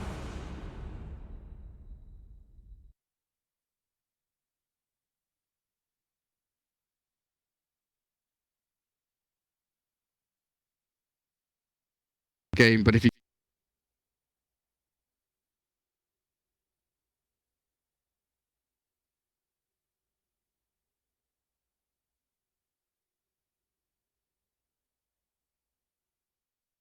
pretty quickly. I wonder why. I'm just happy it's not the sloppy orangutan case. I don't care. Anything besides that. Like, well, that's way better than a mosquito buzz. So, you hate mosquitoes more than an orangutan forcing its soul upon you. What do you mean forcing itself It's a upon you? sloppy orangutan. You don't know case. whether or not I've given consent. I definitely didn't give consent to the mosquito to buzz in my ear and try and suck my blood. Right, fair enough. So the counter to this argument that is that you are There's giving no consent to an orangutan. You're arguing over an opinion I have. to kiss you. I hate mosquitoes more than I hate orangutans. Apparently, you hate orangutans more than you hate mosquitoes. I love orangutans. I just don't want to have, you know, relations with them. It's just You don't have to. It's just blowing you a kiss. What's your problem? I don't think it's blowing. It's sloppy. It's in my cheek. There's saliva there, or maybe in my mouth. Maybe somewhere else. You're making this way worse for yourself than it really needs. That's what I see. That's the only thing I see when I see the orangutan. That's your problem. That's why it ruins me. Lucky. Why do you think the player's not using that one? I think there's a reason for it. Don't do this to me, Gareth. Don't do this to me. Please. I'm not going to say a single word for the rest of the cast. I'm just going to do sloppy kid noises. See how long it takes for these swordfish to just leave Germany. He's going to go to the airport and just... This is why the earliest flight back home. Think that we have relations after the cast. Exactly why? Because you say you're going to give me sloppy kisses the whole cast. What is that? I didn't say... See, again, you're putting words in my mouth. That's what I heard. That's what I heard. You keep hearing things that haven't been said. Maybe I'm just excited for that to happen. Okay, fair enough. You do that. I actually hate it so much. The mosquito? Yeah. It's interesting the sounds they chose to put this year, though. I will say it. Like, before we had, like, very normal-ish sounds. Last year were way better. What do you mean way better? Crash and burn and ow. I mean, they were just... Ow. They were just, Ow. like a soundboard kind of sounds, right? Yeah. This year they're creative as hell. Who thought in the But Valve... I don't feel like they don't have applicable, like, meaningful usage. Yeah, spamming them. That's the usage. Annoying people with a mosquito buzz. Okay. Sure, that is a good use. I think that was the only use they had last year, right? Oh, definitely not. They're not going to scout for wards with treants. Come on, Ice. Scout mid ward. I believe in you.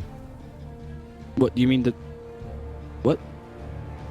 You know, there's a bunch of places with mid wards where you can try and scout where they're placed depending on tower aggro. Oh. Like you can, you know, hide a tree in here, and if they have a ward here, the tower can see it. I wasn't aware of that. We'll come back in a second. DJ's about to die. Nice first blood for Winter. Maybe another one. Ice. His Iron Shell. He's going for the Wraith King. One Punch Man. Oh, yeah. Jabs is the one to secure it, though. Nature's Prophet grabs up the second kill of the game. What's the bounty rune balance? 2 for 2. Yeah. No, it's 2 for 1. There's still an AFK bounty rune. Wakey. Grab a bounty. Who's winning the bounties then? So it's Fnatic, right? Didn't Bello just forget to take his bounty rune?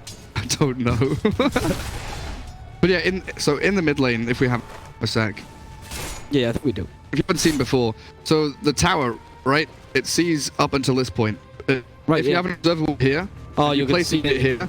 The tower can see you. It hits you. The same thing up here. There's another one on the dire side, kind of over in this area. There's a bunch of places where you can scout wards just by going standing there with your hero or a treant, any kind of unit. Right, that's what you... So there was I was confused as... Yeah, I'm dumb. I Right. bread lad. I've never- Last game he was Nature's Prophet. Yeah. Okay, okay. That makes This sense. game is stupid. Okay. That was a bad turn. But the mid lane matchup is not going too much in Abed's favor just yet, because Abed doesn't only has one level of Jingle Mastery. Just wait for Orb of Venom. Yeah, Orb of Venom's coming. That's when things get real bad for Kumko. Also the second level of Jingle Mastery. Like the 30% means you can dive the tower pretty easily. Look at this, like nothing to say has to keep his distance, but ridiculously so. But still, because of the Tidebringer, you can actually harass a Monkey King with very low armor in the beginning. So the matchup up to level 3 is not bad. Then once you get level 3, it's horrendous for the Kunkka. And now it's even worse, because before you didn't have so much regen in the mid lane, so it's not that big a deal. But now it is. That was a nice play there by Velo. How many stacks of Sticky Napalm? 4. 4 stacks of Sticky Napalm to Ninja's Profit. Not that much actually, just to get a kill. Prophet, no ways of escaping though. And this is the thing, Velo with his Bat Rider, much more effective in these 1v2 lanes, and now he's able to cut waves potentially. Nothing really Jabs can do to stop it. Treants don't deal with it, his Blightstone doesn't deal with it. Velo's just gonna have a free lane to drag back time and time again. So really here, Fnatic have to lay the pressure on thick mid with that Monkey against Kunkka, and bottom especially with this double Ion Shell Earth Spirit combination. I feel like Pelosin here should be being pressured a little more. Playing very forward, but the backup of Winter with that Inkswell is an ever-present threat. This Ice, it looks like he wants to just fall back and try and crack level 3. Farm up to that Soul Ring much faster back in the jungle with no pressure whatsoever. So, how the lanes are going right now, like, well, now that we see the positioning of the lanes, is the advantage just because the Monkey King has such a huge advantage against in the mid lane, you're just going to win because of that as Fnatic? You don't have to put too much effort besides that. As long as you keep pressure, right? And Abed wins that lane, then you have a massive, massive advantage already in this game. They roll in on bot. Pelosin sidesteps, even with Jabs TPing down. Shadow Charm has found a way out, and now Jabs on the front line finds himself in danger. And they get DJ as well. Surge back. ISSI saves his buddy. They will only lose one. So, not a big deal, right? Only losing Jabs in that process. Jabs also has been playing a very sacrificial Nature's until now. He just needs to harass a bit. And the double teleport, he can actually not... He can be useful and not have to do the Walk of Shame.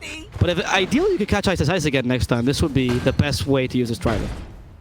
And now we're seeing rotations to the mid lane as well. The Earth Spirit heard what you were saying in the draft, and it's like, yeah, I'm gonna destroy this Kunkka. The only way you can last it right now is nothing to say, is literally lasting around their Tidebringer. Wow. This is so difficult for him. Oh, very nice. He actually took the Illusion Rune. And we'll get a Torrent up and out, saving himself from the Jingle Mastery. Okay. He's playing quite well, nothing to say. He survives. It's a lot though. And look, even Pelosin actually rotates down mid, so instead of the Grimstroke being... It's Pelosin coming in to help the Kunkka. And with the Illusions, you get less power. You know? Could be worse. I think this lane's actually going decently for him, just because of... Oh, for sure. Abed dodged away from Tidebringers. Still going to get X torrented potentially. Not even throwing the torrent in. I love it. So nothing to save. You saw pumped out the torrent just to force the stun out of the Monkey King. The thing is, if you're actually good at pumping out the torrent from the Kunkka, there's no way you can tell if he actually used it or not. You can cancel the animation on very tip. You could buy a stick. That is true. Okay. Next. I mean, this is one of those next level things. It is. It's a very good point. Velo, it's killed off on the top lane. So. And that's why only Siths deal in absolutes, Swordfish. You call me a Sith? Yeah. Man, I think that's the harshest thing you've told me all cast. I don't think so. That is worse. Ice. Dies in the bottom lane, so both tridents are working, right? They're both getting kills against the enemy offlaners. Who does this benefit, though? Fnatic simply because they win the mid lane matchup? Or is the Darkseer much more dependent on those early game items? I think Darkseer is doing much poorer than Velo is. You know, he's got himself at least a kill. Doing very well on his Batrider. I mean, he gets Darkseer's farm has been jungle. Yeah, but Darkseer's last has been jungle. Oh, okay. That's kind of true. He's been contesting large camp. He's been falling back into jungle to farm. But Velo's gonna die a second time. Caster's cursed. Straight up. It needs 3 heroes up here, right? It means DJ and Jabs, they are pressuring mid. Kunkka can continue DSing under his own tower. And Ice does have to come back to the jungle. Can't really show himself on that lane at all anymore. Skelly time! Some early pressure on this tier 1. First catapult wave comes forward. VT faded with the early point in Vampiric Aura. Hand of Midas already underway. First usage. How does that even work? Some time ago. Abed hunting, nothing to say. Trying to get the Jinku stacks up, but this Kunkka has, like you said, been dodging very nicely. A bit of a CS deficit. He's 14 denies and 8 last hits. Level 5, almost 6 on the Kunkka, while we've got a level 7 Monkey King. So it does start to become very apparent how this mid lane matchup is actually going. Some of those last hits are also jungle creeps because he's Radiant, right? So he can abuse that camp a bit more. He's doing a good job getting the Radiant creeps at the very least, you know. How his rolling bull did not work out. It's just, it's the best of a bad situation, right? When you're in this position as a Kunkka, and I think he's actually doing very well for himself. A lot of mid laners can adapt to a bad matchup. You have to just understand that you can't participate as a Kunkka. And you still have a bit of an impact, because Kunkka doesn't really need items. All he needs is level 6 with Ghost Ship, and you're fine. You just can't swap into utility, because unfortunately your offlaner's a Batrider, so he's going to be utility, whether you like it or not. Pelosin TP'd mid, and nothing to say. Tried to get the X on Monkey, but he fogged him. Just goes up the ramp. Gets barely enough distance away from that Kunkka to dodge sure death, because not only is Pelosin's Shadow Shaman here, Winter's brought his Grimstroke to the party in that mid lane. EJ nearby. Limited mana, triple mangoes in his inventory. Raindrops coming out on the courier, but still not enough to go rolling in to make a play. Things quieten down a little bit now. Oh, there's no sentry, right? See, nah, you wouldn't expect him to have invisibility. Double damage down bottom. Who takes it? Darkseer. Okay, so it doesn't really matter. He's just gonna use it to jungle a bit more, a bit faster. Punch the creeps harder. Yeah. But PA has been left pretty much completely alone now. MP working towards the Battle Fury. Velo very much dedicated to pulling back creep waves and just cutting often as he possibly can, dragging back into camps. But he's going to get rolled on with Firefly wearing off. Doesn't have an escape mechanism apart from this TP, which looks like it will succeed. DJ needed to rolling boulder to close the gap as Abed falls to that tri-lane middle. Yeah, with that, they can keep on pushing. That was a huge thing, the Abed kill. Making sure that now Kunkka has more space. Jabs can even TP here properly. And the Tidebringer, it's already max level, which means the range is good enough for you to actually, you know, hit the Nature's Prophet. I'm glad they added that to the tooltip, by the way, because the cleave range has been a thing for a while, and I just realized there's a tooltip fucking with this, the Kunkka, he's actually recovered nicely, beating the Monk at 300. That's exactly what you want. And VT Fate is in Wraith King also has a Midas already, so even though the P has been left alone, Wraith King has been doing better. 800 net worth ahead. Yeah. Accelerating very quickly with the Skellies. No, this is huge as well. They can also kill the Earth Spirit in the process. Torrent's all been used. No X marks the spot, and the Shackles as well.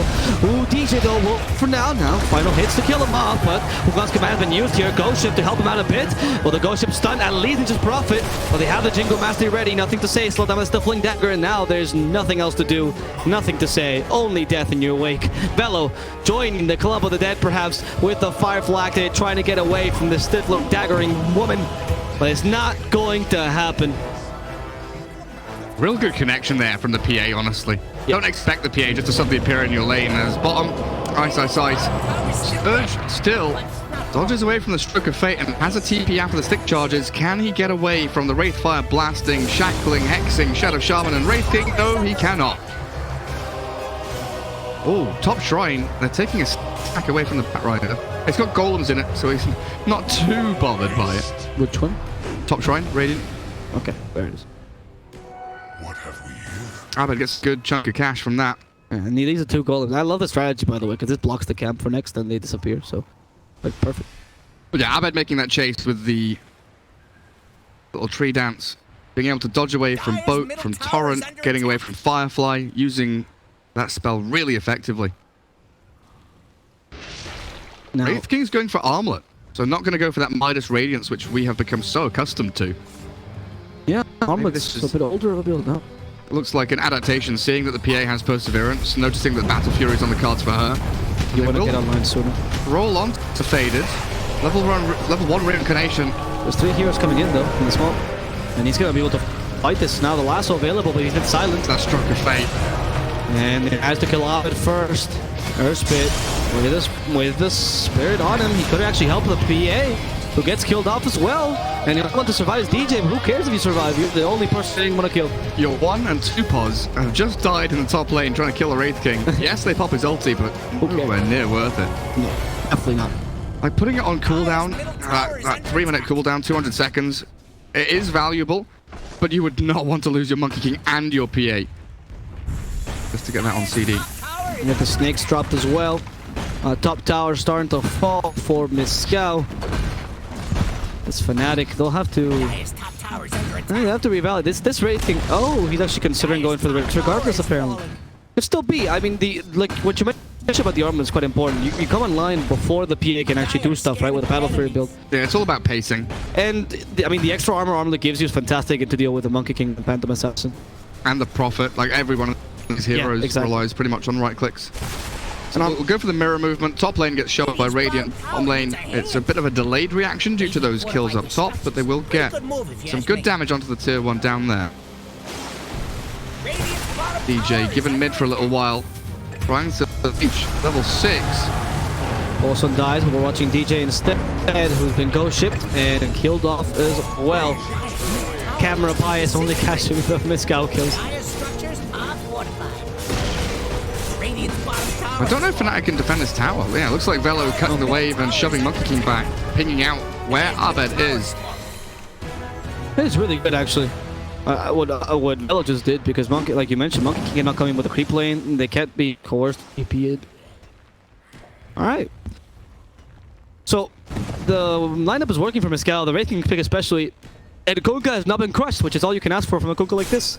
He's going for Shadow Blade build in this game. Yeah, only 200 net worth behind the Monkey King, which is pretty insane. Yeah, it is. That 1v1 straight matchup. Without babies, so well. Darkseer. Is he going to die here in this Flames? It seems like it. Yes, Surge, but he's not going to survive this. Winter, though, does that down in the bottom lane.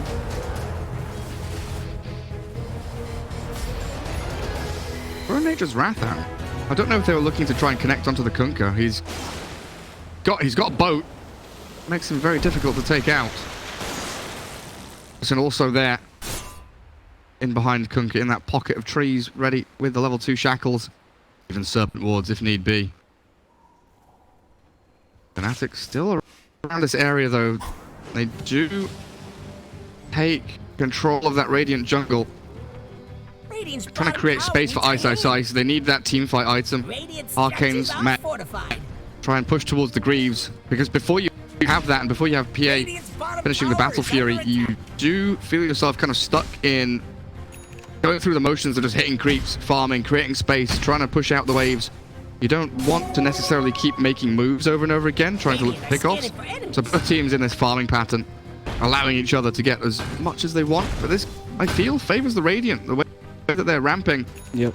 Wraith King very much ready to fight. Level 2 ulti is now up.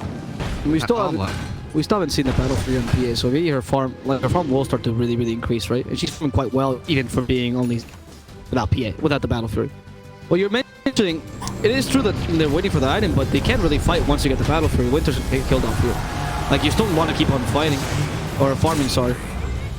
Or Spirit hacked up and kill. Can they find the PA though? This is much more important. I love that Shadow Shaman is walking around with the Ethereal's recipe.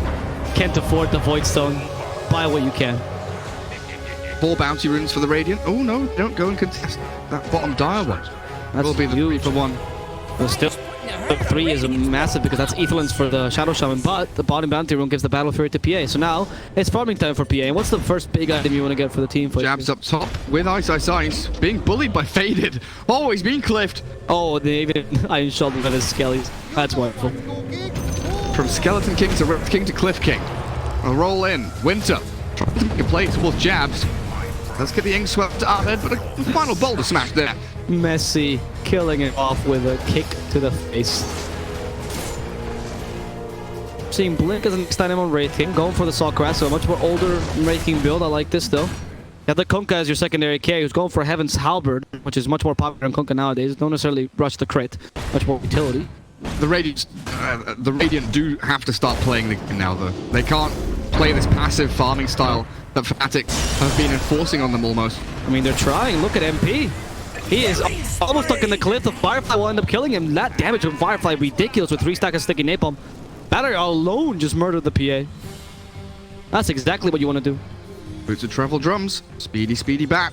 I'm loving this new build on the Pat. Like, I remember when only the Chinese players used to hit drums first on Pat. Now all the Westerns are like, nah, we need the Blink Dagger. And now it is like, who needs Blink on Pat? Just 3rd item, 4th item, who cares?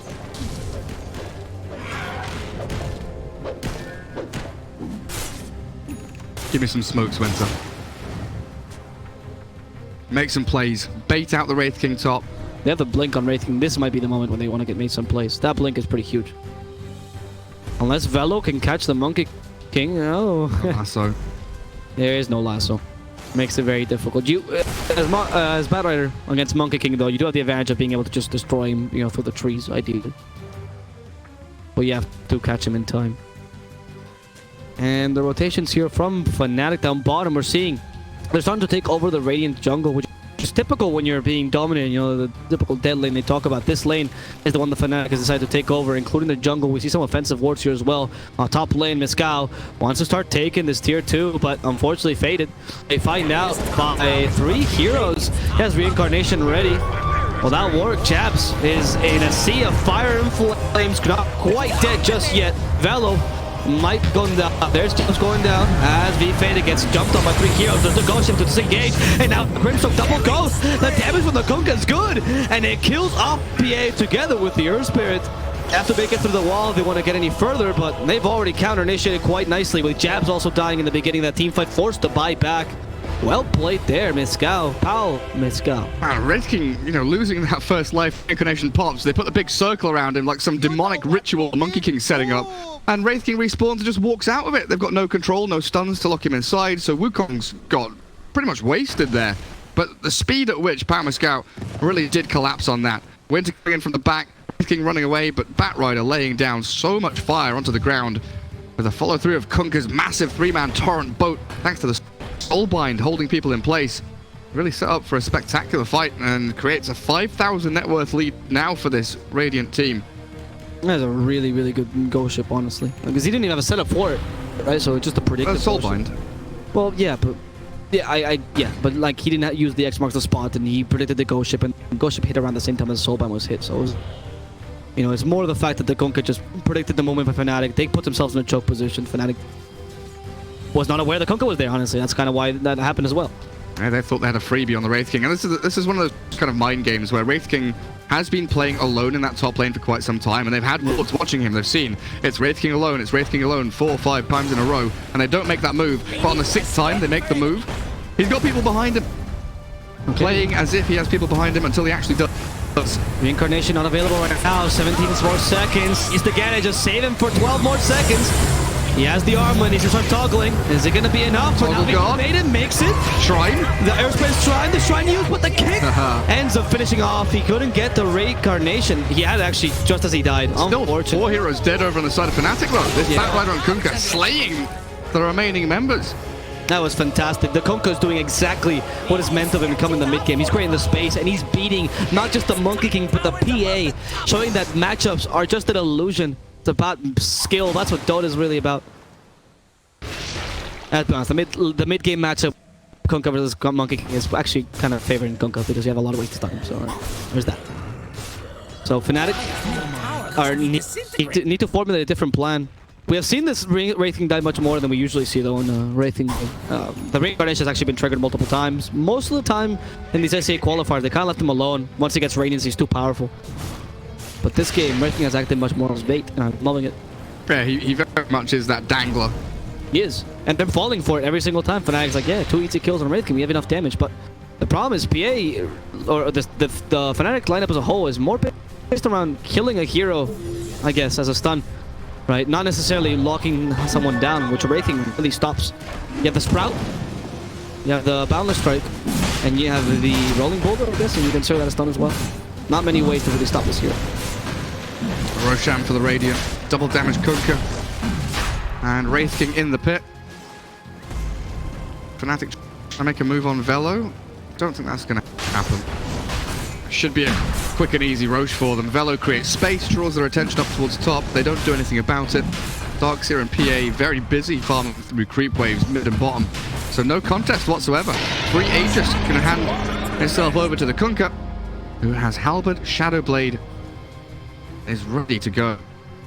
Halberd's so strong against PA and Monkey King. Evasion and the disarm. Very potent. As Lasso might catch top lane. Abed jumped in on the creep wave, and Velo was there, smoked, ready, waiting. And he finds his opening, the Monkey King falls. The trio of Radiant heroes close in around him. Well, mid, they're going to get another one. Serpent Wards, trap him in with a torrent of the boat, and this is two in quick succession. Top lane to mid lane. Pow! Mescal. They do get it done. These guys have been doing these ganks amazingly. They've been ganking it proactively, as you saw with the Velo gank that you were talking about. Smoked up, knowing the Monkey King will come there, closing in the map on Fnatic, not just by being aggressive, putting the wards down there and, you know, reacting, but rather predicting where they're going to go far because they've closing in the map and choking them completely. Jabs, TP's away.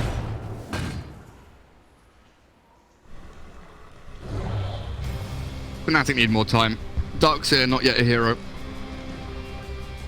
Finally has level 3 vacuum, level 2 wall, but he needs more itemization on this DS to get full efficiency from the hero, as they do find Jabs. That's a freebie, honestly. It is a freebie. He just teleported, by the way, there, right? Yeah. That is sad. Teleporting into your own death. Eek. 10k lead for the Radiant now. Fnatic really are on the back foot. MP working on the BKB, it looks like, has switched away from the Detonator. Has it on the courier, and the recipe on the courier. Still waiting for that 400 gold for the Ogre to arrive for him. Monkey King also working on a BKB of his own, but it's slow, arduous work when MP really does have the farm priority. This match has slipped away from Fnatic pretty quickly. A couple of excellent team fights. The power of Malaysia, Singapore, and Australia have most certainly unsettled Fnatic. I don't think Abed feels comfortable in his own skin at all. Can't find kills, can't find team fights. They've not had any big combos. They don't really have a stun to work with the vacuum either. They've got vacuum wall into boundless strike, and that feels like pretty much it. The boulder smash. The massive 1 to 5. It's really... Oh, that's a dead Jabs again. A dead tier 3. Yeah, they can't defend this. Kunkka Aegis for another 2.5 minutes. Is that a Wraith King just going in? Yeah, sure is. Faded, don't care. Just stopping this PA. I mean, Fnatic, they just don't know what to do. You know, you're still up against a Kunkka Aegis, who's really tanky and who can stop any hero that goes next to him. You have to come out of mid, come from below. Darkseer and Earth Spirit. Yeah, here comes Ice. Needs to come out of mid, from below. Try and catch them, but look at Wraith King. His positioning is so perfect there. He knows what the optimal move is from that Darkseer, and he cuts him off at the pass. So it allows him to take a full lane of Rax top. And this is how you're supposed to play the kind of choking game here. When you're winning by this much and you limit the moves of the enemy, right? There's only so many moves that you can do that are actually useful. And they catch nobody on the retreat. Full squad retreat, 4 heroes together back towards that northern shrine, while Bat TP's bottom to shove out the wave. So Fnatic left with no options. Now you take the shrine, which means takes Roshan domination, which Mescal will take advantage of. You have a rating that can take Roshan quite consistently. And Fnatic, I mean, the map is getting smaller and smaller for them. You have a PA that couldn't go for offensive items, so she only has a BKB. Her damage is there just because of the crit, but she is lacking the Desolator to really add just the final tidbits to it. And Monkey King, as you were mentioning earlier, has no space to farm, has nothing, honestly. Luckily, he's a high value hero, which is simple Echo Saber, but usually you want to give him 1 or 2 items that come into this point in the game. We've seen a lot of Monkey Kings in this position where they just don't recover. There's no chance for them to recover. He really just has to split the map right now, try and keep the bottom wave shoved out as best he can. Go for the tree dance talents, right? Yeah, cast range and then the primal spring damage. And then you have a good, actually decent way of being able to push out the lanes. The trouble is, he has to come back and defend. So does Jabs. Shoves out top lane. They both will need to TP back to defend their tier 3 because mid lane, it's just being shoved by this Wraith King Kunkka, who are so powerful. Aegis will be reclaimed in 20 seconds. So Kunkka does have to keep that in mind. If he gets jumped, could be timed here by Fnatic, make that play. As Monkey King's BKB also arriving, so 10 seconds on PA, 10 seconds on Monkey. Ranger Axe mid though, already falling. Oh, there's the lasso on to the Nature's Prophet, and with a Grimstroke ultimate now, puts in a bad position, a double hex MP. He has to use the BKB, and he's actually fighting thanks to lifesteal. He's actually keeping himself alive. They don't want to murder him just yet. The shackles from behind, but they stop the Shadow Shaman completely, and VT Fate doesn't have a reincarnation. Sorry, he does have a reincarnation, so gonna kill the first life now. Nothing to say, hoping for size. And they will kill him. It's 2 cores against the world, with Velo finally joining in again. This chaotic team fight, they're just trying to retreat slowly, but the Wraith King might just die twice. He's taking a fair amount, has to armor toggle now, but he's not going to be able to against a 900 damaging crit. Nothing to say, acknowledging his weakness here. Left much earlier, Shadowblade had been activated, but the Dust is there to see him, which means Kunkka is going to also die this fight. Yep, annihilation for Fnatic, could take down the 2 most important cores after an arduous team fight, but they do force a buybacks there, right? Ice, Jabs, and DJ. Yeah, triple buyback from the Dire. 1 buyback from the Radiant. Peloton does try to return to the fight. Quite get back in time. But an absolutely chaotic team fight, all starting with a really nice boundless strike from the Monkey King to stop the Blink Lasso initiation. That really would have been a destructive move by Velo. If he's able to drag 1 hero down, catch Ice, remove team fight combination, basically, from the Fnatic side, they crumble. They have nothing to do. As Later's up on the PA. Okay. It's going to help you a lot in these next team fights. And you're right, once you create and break their lines, you create chaos there. It was exactly what happened, that they were able to take such advantage. Velo also didn't have much of an impact that team fight, you know. The lasso, unfortunately, not leading much there. There's a quick lasso kill on Jabs. Mid lane. Oh. Getting interesting up in here. Jabs dies top, but it's just a support. It's the mid lane. Soulbind, Silence, Fader drops. First, they've got Ice with the wall down. Back him ready. Drags him back in. VT faded. He's going to fall. A roll forward. DJ wants more. Nothing to say. Invis under the Shadow Blade as Winter dodges out of danger, but they will lose Velo's Batrider, even with the boat up on top of it, and the damage is substantial from Fnatic. And another quick couple of kills.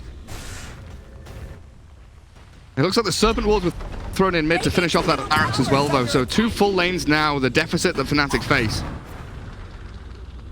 Double damage on top. Ice defends it for his PA. So it seems like Fnatic's still not done with this game yet. The PA recovering greatly from these couple of team fights. Managing to stop the Wraith King a couple times. He does have the reincarnation level 3 now, and that's going to become a problem. Also, level 20 almost done, which I'm assuming go for skeletons, right? This time? I don't know, actually. There's no reason why you'd think the reincarnation mana cost would be a problem. No, there's no mana burn or anything like that on the Dire team. We've seen the Wraith Kings getting, regardless, just you can spam as much as you want the Red Fire Blast. Polo some dead though. That's a dieback actually for the Shadow Shaman, because he died earlier and had to buy back. Yeah, it was a dieback for Jabs as well when he died top to Velo alone. Yeah, but Jabs has been, I mean, Jabs has been... Jabs is the Vlad's carry. Honestly, he's real important for this PA. That's why when that fight brewed out in the Radiant base around that barracks, Jabs went in, died, immediately brought back, TP'd like on top of the PA to make sure she has the Vlad's aura. Roshan timer, what is it? 25 seconds? 30? 24. So good. I should just go with my gut. If I said 25, it's perfect. It's just... I feel like there's just a bit of a going on in the casket. As time goes on. Sorry. Alright. I need... God, it's not gratification. What's the... I need validation. That's it. I need validation. You are fantastic, Gareth. Bless. Ice. Oh, blink of forward. Was that? That's Ice in a nutshell, isn't it? He's got no idea how many Radiant heroes are there. Literally no idea, apart from, like, Wraith King is showing bottom lane, but the other 4, he's got no clue. What do you do there, by the way? What he just blinked. He grabbed the Batrider and just blinked towards the Batrider. Oh, okay. Good. It was like, you know, flexing, showing off his muscle. Yeah. And I it's some big the Roche pit, and they smoke the monkey in the spirit forward. Well, like this, MP can pretty much take his Roshan alone, right? As long as you have the... Maybe the Vlad's help would be nice, but... Jab's playing the lane bottom. Access is playing the lane mid. Nah, that desolator makes you... Yeah, there's Jabs. He's like, guys, I have Medallion as well. He's just the utility support. Look at the Roshan fall, though, with the Medallion.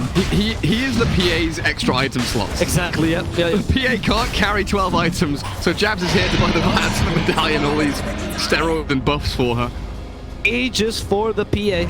And Satanic well on its way. Who got cheated? Monkey King, I assume? Sure did. Yes, he did. Albed now with Maelstrom on top of that BKB, Echo Saber. 2 lanes of racks down, and they still feel like they have a great shot in this game. Kunkka, Wraith King, Grimstroke. A couple of them smoked up here. Kunkka not. He is showing. Velo also smoked. A little deeper. Looking for that potential jump onto the PA, but it's Batrider who gets found. Good roll. Good jump from the PA will clear him up with one swift maneuver. Just a single crit to the face, and Batrider's off the face of the Zerg. Which means Fnatic now have an opportunity to actually push up. You might even want to force the Bio. It's not possible. You can at least take a tier 2 here without the Batrider. Ideal Desolator, you actually start having some pushing power. You're opening the map for Abed as well, so you're starting to get some farm. Maelstrom into Black King Bar. Quite big as well. And they do need to secure these final outer objectives. Because if Fnatic wants to go for a high ground push in the next 2-3 minutes, they need to make sure that they can transition from one lane to the other if they win a team fight on the doorstep of this Radiant base. I don't think they'll be happy with just one lane of racks. They want to equalize and balance things out. That top tier 2 should be what they set their sights on. Paulson with an arcane rune. Yeah, he just serpent wards down bottom lane. Dire's bottom tower is under Don't mind too much spending that ability with an arcane rune going. Easy tier 2, easy objective. And now that bottom lane is unlocked on the Fnatic side of the map. And with this, you know, that's all the tier 2s, right? All the other towers gone as well, so you're... Alright, because of course there were 2 racks were taken, I completely forgot, yeah.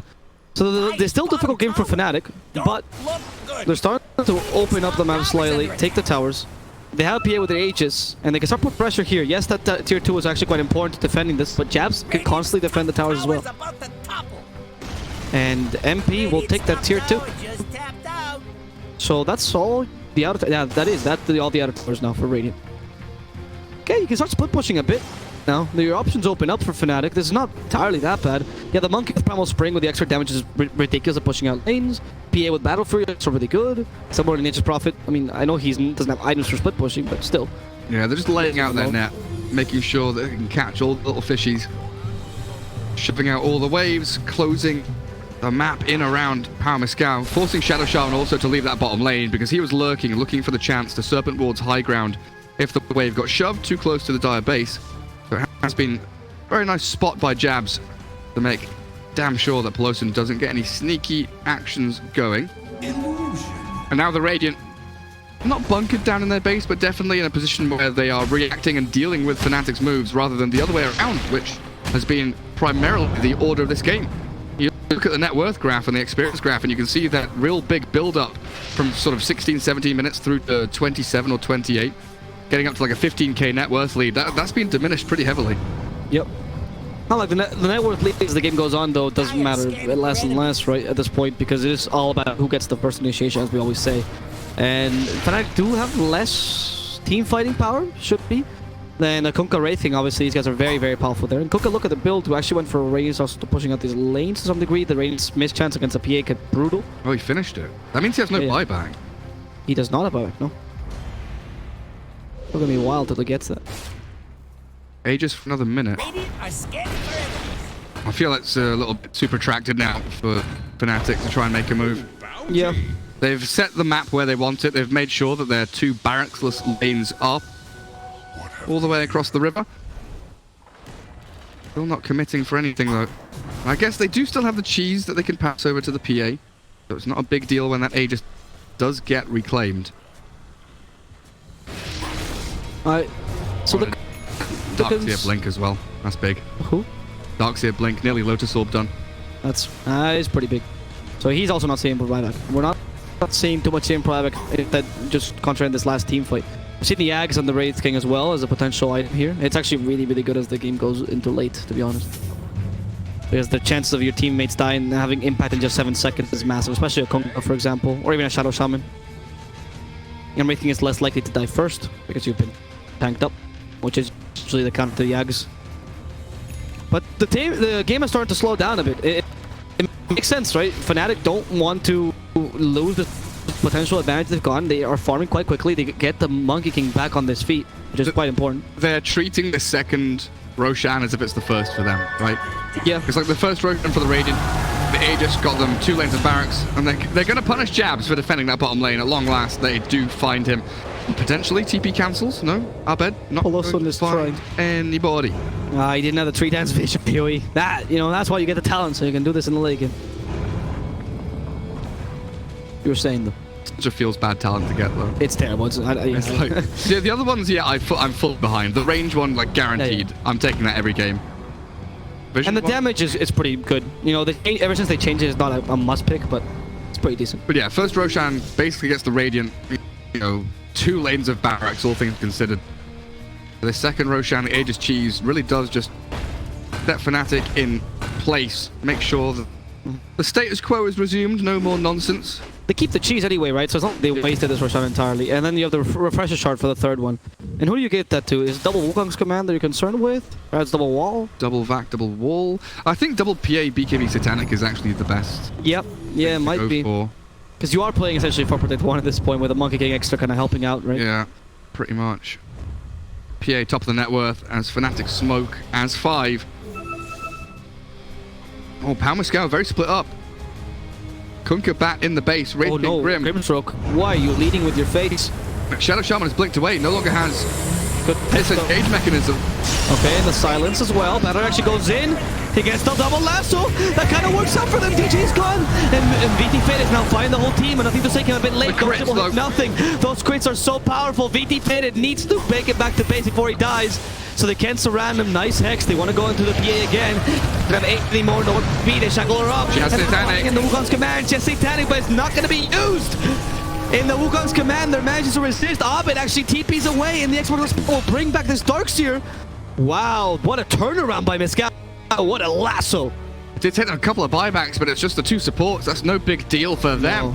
A Soulbind, the lasso, everything going in on top of that Fnatic side. Even with the BKBs going, the crits being landed by that PA. They just don't have a combo. They just don't have a combo. I mean, when Wraith King and Kunka both pop their BKBs, there is nothing you can do about them. They are laying the damage on thick. So you have to try and kill off the Batrider potentially, but he's got a BKB of his own. 10 second gets shown off in that fight. So then you're left dealing with Shadow Shaman and Grimstroke as the 2 heroes, the only 2 heroes that you can actually kill. And you're spending Vacuum, Wall, Wukong's command, these big team fight ultis to kill 2 supports. So it all ends up being incredibly inefficient for Fnatic, even though they do try to keep that chase going. Couldn't quite. Oh, another double lasso, double shackles as well. The boat is perfect, and Fnatic, oh, you've been reamed. Wow. That was beautiful. Second time in a row to do that with the double shackles to boot. Man. Dire's bottom shrine is under attack. Well, that is pretty crucial. You just used the last 2 buybacks on Fnatic. Do they have any buybacks left? No, they don't. It's only the Wraith King and Kunka that have buybacks. The most important heroes are Mescal. Yeah, 9999999 is what my client says. Got lots of nines. Right, okay. I was thinking that you were saying, okay, right. My game's in German. Yep. If you've just been tuning in, Gareth's game is in German. Fnatic DJ Rivalry.gg hat Stick Zurück ins Spiel gekauft. Look at this. Look at them. He's just being surged away. Thank Christ, because that was close to dying. Jabs instead. Are they going to go on anyone? Oh, they're just keeping guard over Roshan, and notice that they're actually starting to take over the plateau, over the area near the Roshan that Dire would like to use. There's a scan in there. I know they can't stay there forever. And there's a surge into 3. Remember the AoE surge, one of the best talents in the game. As the rating comes in, just profit. Jabs could be in trouble. VT Fate. That AoE surge is huge, man. It's actually a massive talent. See ya. Against with the PA, it just works so nicely. They're all zooming away. Oh, Jabs. His Treant's on the high ground. What do you mean? They got fireflied. Oh. Okay, they're just kind of spreading around though, and this is a huge lasso. Nice blur! Nice blur, making sure this doesn't happen, but anything wants to come in. Screw your blur. Static's already been used. The Dota ship, the vacuum, there's no combination with it, and the PA will die a second time! No, with that PA, with that eyesight SRMP, they can't fight this Abed! That's proud did not work out for him. They just cancel that BKB used with the Wukong's command is to TP back home to base, but the GG is called as soon as he makes it. Game 5. That PA dominant. had BKB and cheese, but she felt that she couldn't. He held as long as he possibly could. The shackles made sure that the cheese, the BKB on that PA didn't get full efficiency, no full effectiveness from those items. It's ideal.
5 seconds left. Dire's turn to ban. It's banned now.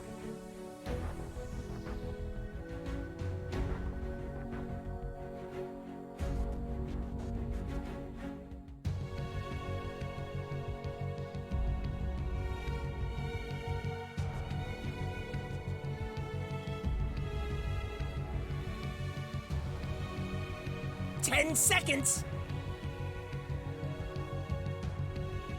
5 seconds left.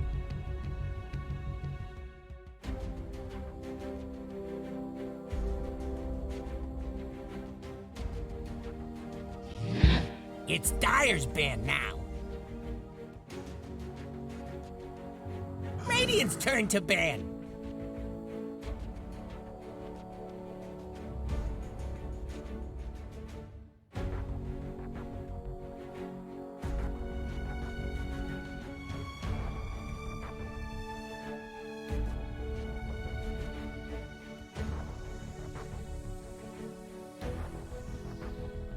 Dire's turn to ban.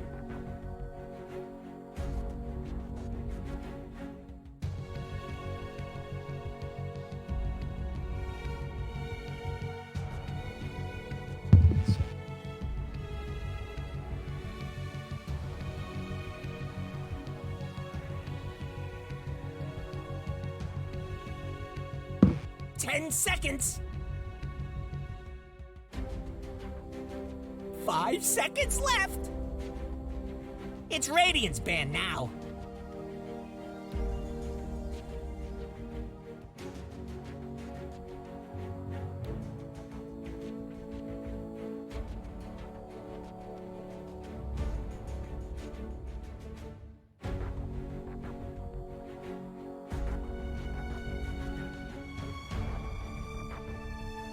Ten seconds.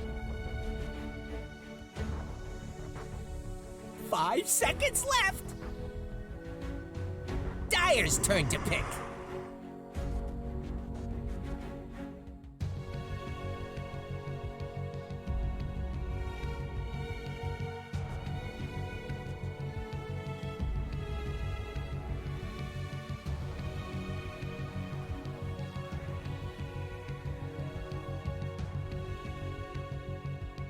Ten seconds.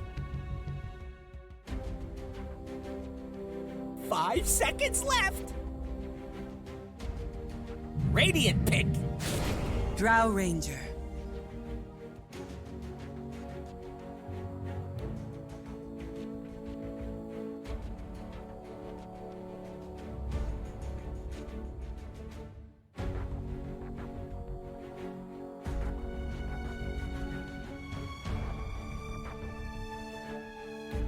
Ten seconds. 5 seconds left.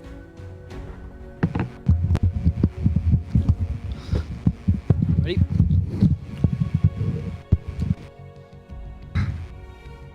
That's the I am ready as I'll ever be. Yeah. Sigh of death. Come on, Gareth. One more. Fucking. Yeah. Champion. I'm counting. The amount of games they've played? Their drow win rate. Okay. 4 out of 4. Fuck, that's scary. Hello guys, and welcome back to the last match of the Epicenter Major SEA Regional Qualifier and the whole last match of the regional qualifiers of the Epicenter Major. It's MYSG+ versus Fnatic 2-2, the best of 5, and we're about to see who gets to go to the Epicenter Major and who goes home with nothing to cry. But will it be the open qualifier team or the reigning champions of the region? We'll see. It's a good question. Very shortly. A difficult one to answer. It will be. Fnatic do have Drow Ranger though, and in their last 20 games they've been allowed to have Drow Ranger 4 times, and they've won 4 times. Not a good sign for MYSG+ unless they have something up their sleeves. I'm wondering if we might see a Spectre slip into first phase pick. I mean, it's the last game, so if there's any pocket strat or anything special, there's no other chances, right? You go into Epicenter and win. I mean, Spectre gets banned second phase pretty much religiously against the Drow Ranger, or Definitely. by the Drow Ranger picking team. No, Okay. the Sanking. Not coming. Not bad though as a Drow Ranger hero, right? Solid opener. Good gap close. And Oracle, of course, one of Winter's Heroes. specials. one of his 4 or 5 heroes. So interesting, by the way, they banned they themselves banned the Shadow Shaman, and it was Fnatic who banned the Grimstroke. Yeah. Annoyed with Winter's Grimstroke. It does enable their 10 seconds. Spend, their Batrider, It does. their Necro, of course. It was a really good Grimstroke game as well. Like just in general, he played it fantastically. That's pretty damn good. Winter's a really good player. Who knew? If only had some great classifications, right, in the past. Band now. Wow. I'm rooting for the Radiant team. If you've not been watching our cast over the past 4 days, 5 days,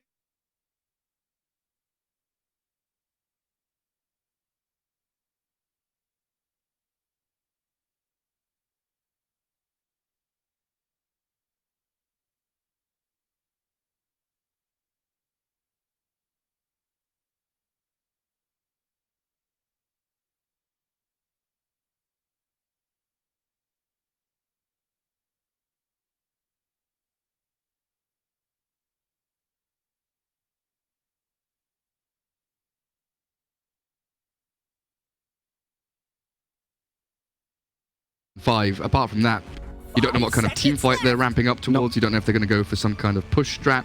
I mean, you're not wrong. It's a super strong hero. It's like it's that simple, right? And the Aphotic Shield as a Drow, usually you want to combine Drow with Oracle, ideally. It's a really good combination for the False Promise. Aphotic Shield serves a small False Promise. It's really useful to stop the stuns affecting the Drow. And Fnatic are thinking that second ban. Maybe they might not ban the Spectre. They might be considering banning something else if they're afraid of it. Like, Pao Mescal has run the Naga Siren versus Drow as well before. They leave the Spectre in. So one of the things Centaur, is... interesting. So they think Sanking's gonna be support then, for sure, for Poloson. Both Darkseer and the Centaur indicate. It definitely could be. Centaur is one of those classic heroes with a gap close that's very good against the Drow. So even if you're not banning Spectre, you still are removing one of the heroes. But Spectre's in the pool. We could see it.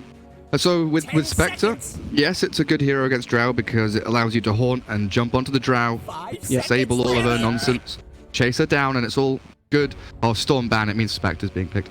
So the weaknesses of Spectre, though, if she gets tri-lane, if she gets pressured early on, she is not a comeback hero. She doesn't farm effectively. She needs to play the lane. And if you don't allow her to play the lane with an aggressive tri-lane, for instance, or a dual lane, which really lays the pressure on thick from early on, heroes that can catch her in the jungle, she can suffer pretty heavily. No Spectre, yes. Okay. And this actually plays into the timings thing, right? Drow is usually an early-ish to mid-game timing hero. Spectre, not so much, right? So if you don't play the lane, and then of course you need to recover and your timing is off, Drow can completely decimate you. The choice of the Wraith King, though, for Pao Mescal, I mean, interesting. I guess this would still be an option if you want to run the offlane Wraith King support tanking. You know, it's not crazy, but see, I wouldn't like that too much. Wraith King versus Drow, though, is not the greatest pickup. It has a bit of a tough time with the Frost Arrows. You kind of have to go for an early BKB. And the Gust And the back. Yeah. Because Wraith King wants to kind of saunter forward, get the catch onto someone, lay in with a couple of Wraithfire Blasts and his crits. That's the right word to say it. The saunter forward. Yeah. I mean, he's not a speedy guy. He doesn't waddle. He swaggers a little bit. He does swagger a bit, but he definitely doesn't want to blink ideally in the beginning. If you can just prevent that item, right? Midas Radiance build usually is I don't need the blink unless I really need it. And now the BKB is even more of a necessity against Earthshaker. Fissure is also fantastic at stopping your Wraithing entirely. Gust plus Fissure is actually a great combo. You gust him away, Fissure him, the Wraithing is not getting close to the route. Super great at catching Oracle in the backlines as well. Very Fissure, true. Blink Echo, and it's a great DJ hero. Counter initiation, the sort of fog hero that gives you that element of surprise, jumping out from the trees, getting that immediate jump and catch onto somebody. Taylor's Abandon's a great jab hero because he really likes to play that sacrificial role, and he just likes committing suicide, and Abandon is the perfect hero for that. Tick 2 boxes. The suicide box is an important one there. What's Mescal's pick now? You don't want to pick your mid laner probably because you want him last pick. Batrider. We saw how effective that was with Velo last game. It's pretty decent against Drow, honestly, in the lane. She doesn't have any way to dispel in that. Frost arrows are kind of annoying. But You have Abaddon though. Oh yeah. So you do have the shield. So you're picking Batrider into that potential lasso dispel, but also the dispel under Sticky Napalm in the laning stage. So a bit of an awkward pick. Maybe it's a support. But like it could very well be. But like you're mentioning, it gives you that gap close, gives you the jump capability onto the Drow. But I think more importantly, it's scouting. Firefly over the trees, True. searching for Earthshaker. You know, if you're smoked up with a Sand King, a Bat, a Wraith King, you're going to have multiple blinks as the game progresses. So finding that basically triple hero jump onto the Drow Ranger to blow her up, it's there. All power of MYSG+AU. And this goes back to what you were saying earlier. The value of the blink increases with every single blink, right? Drow particularly. It's great to have a whole team of blinkers if you can. You have one last pick for Pamiscal, a mid laner was Fnatic. They need a off lane and a mid. Usually you don't reserve mid to last if you don't have last pick, but we'll see. Kind of feeling heroes like Timbersaw maybe out of the window here with Sand King, Oracle, Bat, Wraith King bringing so much magic damage to the table. I actually like the Timbersaw very much in terms of a frontline tank. You don't have any offlaners really left, honestly, with the center Darkseer ban. And Sand King and Bat are your picks. That Barret, okay. I was just about to talk about this. Of course you would. So the Bat Rider pick, it's a deterrent. It's really spooky picking a lot of heroes into Bat Rider. It gives you massive amounts of magic damage. Yeah. And usually Bat Rider is considered counter to Necro. So it's interesting to see here both teams kind of, giving away potential counters to their opponents and picking up the heroes that they counter themselves. 5 seconds left. So that's real interesting. Necro into Oracle, Bat, Sand King. Yep. It is good against the Wraith King, but everything else counters it pretty hard. And are we going to see an off-lane Necro? Is that a mid Necro that they picked? I truly don't know. Pamiscal certainly thinks that it's an off-lane Necro because they banned an OT. So what is it? Earthshaker and Necro together, Abaddon Drow together. They don't really have the makings of a tri-lane at all. Like Earthshaker and Abaddon don't function particularly well in a tri-lane. But Earthshaker and especially Necro around a Drow or a Necro. It's not a good lane with a Necro either, though. You would usually want a bit of kill potential or damage, essentially, for the Earthshaker, and Necro doesn't really bring that to the table until it gets levels. And Bat can just fly over the Fissure, so it's not as if it's a perfect saving mechanism. Burrow Strike also can close the gap. Yep. Is there to try and save the Necro. You even have the Fate's Edict, depending on what you're laning against, right? Which really helps you against Necro's damage, which is solely magical. Honestly, I'm... But yeah, Bat was a deterrent against Timbersaw as well. Right, yeah. You don't want to pick Timber or Necro into Bat, but apparently I'm just wrong and they picked Necro into it anyway. I mean, you don't want... You're right about that statement, it's just that they...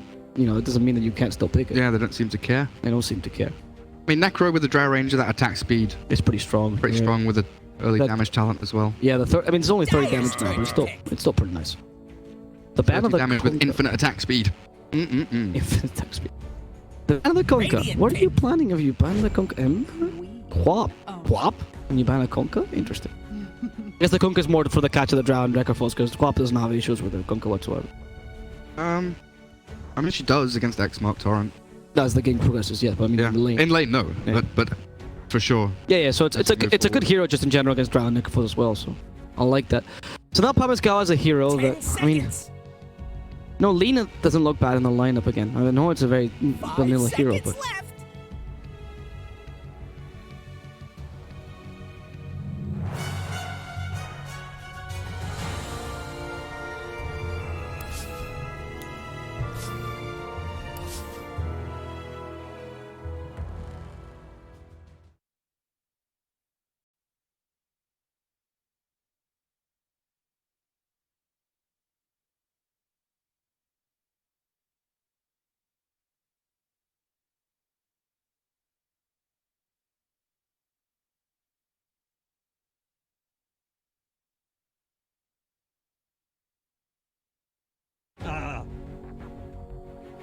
Choose your hero. From enough range, you have a bit more initiation, which you kind of need. You have, what, 2-3 stuns? And Abaddon might even get caught with the Light Strike Array. Laguna Boy can actually murder Abaddon before he can activate Borrow Time, right? As well. So that's another big thing. Burst him through the threshold. Yep. So interesting again, we've seen this kind of flip back and forth between these two teams, between these kind of passive reactive defensive supports, such as Fnatic has with the Abaddon and the Earthshaker, that need a bit of time, get that Blink Dagger up on DJ, but they're very much counter initiation, save, keep the Drow, keep the cores alive. In previous games, we've seen, the Earth Spirit, the Shadow Shaman, more active supports that can roam into these lanes. Power of Mescal, famously have had this Grimstroke that has been roaming around as well. Yep. This time around, Sand King and Oracle, much more active than this Abaddon and Earthshaker. True. And with lanes that they can activate. Wraith King, Batrider, Lina, all with tons of damage and lockdown that you can rotate Pelosin into any one of these 3 lanes and potentially look for kills. You have some very favorable lane matchups as well. The Lina against the Co-op is slightly favored towards the Lina. The Wraith King versus the Drow is not too great, but the Batrider versus Drow is okay if you want to run it that way, and if you want to run Batrider versus Necrophos, you can. So Is the Lina matchup that bad? what, for the Co-op? Yeah. No, but it's just slightly favored, just because of a couple factors. Like the fact that Lina has the attacks, so Lina's escape per se is her movement speed, so Co-op needs a blink, which means you can't really offensively blink, which Lina can play much more around with that. Her range allows you to usually force the Co-op into bad positions if you want to Shadow Strike. She has a stun, which, like, it's not to the point that you are going to see Lina dominate, it's very much a skill. Very much depends on the first couple of Dragon Slaves and Shadow Strike. That's also true as well. Like, if Abed can dodge, you know,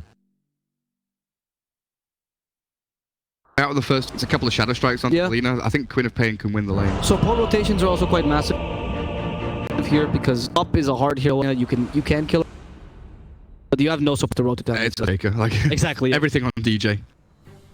It really is. But if you get a fissure, you know, Lina is screwed. Like the Shadow Strike plus fissure is very strong together. Yeah, he does that lane that he can activate. You know, Drow Ranger and Necro lane is not the best to move into though, but here we are. Best of 5, Game 5, Grand Final, Southeast Asian Qualifiers for EPICENTER 2019. I remember the chat when before we were saying, "Oh, what do you care if you win? Because you're just gonna fight against Fnatic and lose anyway." Well, suck on that. I said in the middle of the group stages, I thought that I would love to have this winter side go through to the final just to face Fnatic, because I thought they were the only team that really stood a chance with the stylistic. This is why Gareth plays Oracle, because he is one. Yeah, I see things coming. You see things coming. Often I just don't say them. I like the element of surprise. You're just a bad person. Yeah, I am. No, for sure. Okay, great. Just to confirm. DJ dodges the smoke, spots a couple of heroes. That's quite a nice dodge, though. Spotting enough to make sure that they don't catch anyone else and not dying DJ. That's a super... That ward. Jesus Christ. And Drow Ranger isn't level 6 yet, guys. There's no way they're expecting... Are they picking the ward? Oh, so they know there's a ward there. Why is that the ward there? Are they watching for Earthshaker blocking waves? I genuinely... I'm not sure. A ward like that, 9 times out of 10, is to try and scout what lanes are coming. So if they're trying to scout where Ice is, and where this Drow Ranger is going to be, the ward is super important to watch for the transition. Watch for the rotations coming through. Can't imagine any other use for this ward, to be honest. Will they play around with this now that they know there's a ward there? Because like they're not going to de-ward it just yet. Well, the thing is, they're not showing Drow or Necro, right? Exactly. They've kept them hidden from the ward, so there's actually... Look, the line drawn. Who's green? Yeah, Drow Ranger says, I'm going to go around this long way. I'm not going to get... I'm not going to get scouted by the ward. MP knows. I love as well that Winter's been left behind. Like, you are making sure this ward lives, Winter. That is your only job. And Winter might find the Drow in the process. Oh, Shifts in the night. Shifts in the night. Drow will be up against the Bat, which I think is the lane you want as your Fnatic, right? Because you don't want to leave Bat against Necro? Yeah, Drow Abaddon against the... Like, you want the... Yeah, for sure. Drow Abaddon against the Batrider. You do not want Necro against Bat. That is a losing lane for Ice.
Now there's a...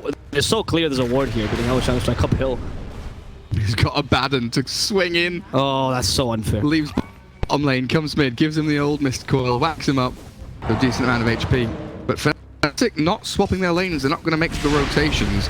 Keeping Necro top with the Earthshaker. Those light strike arrays on point for nothing to say, huh? Did he go 1-1-1? He did, nice.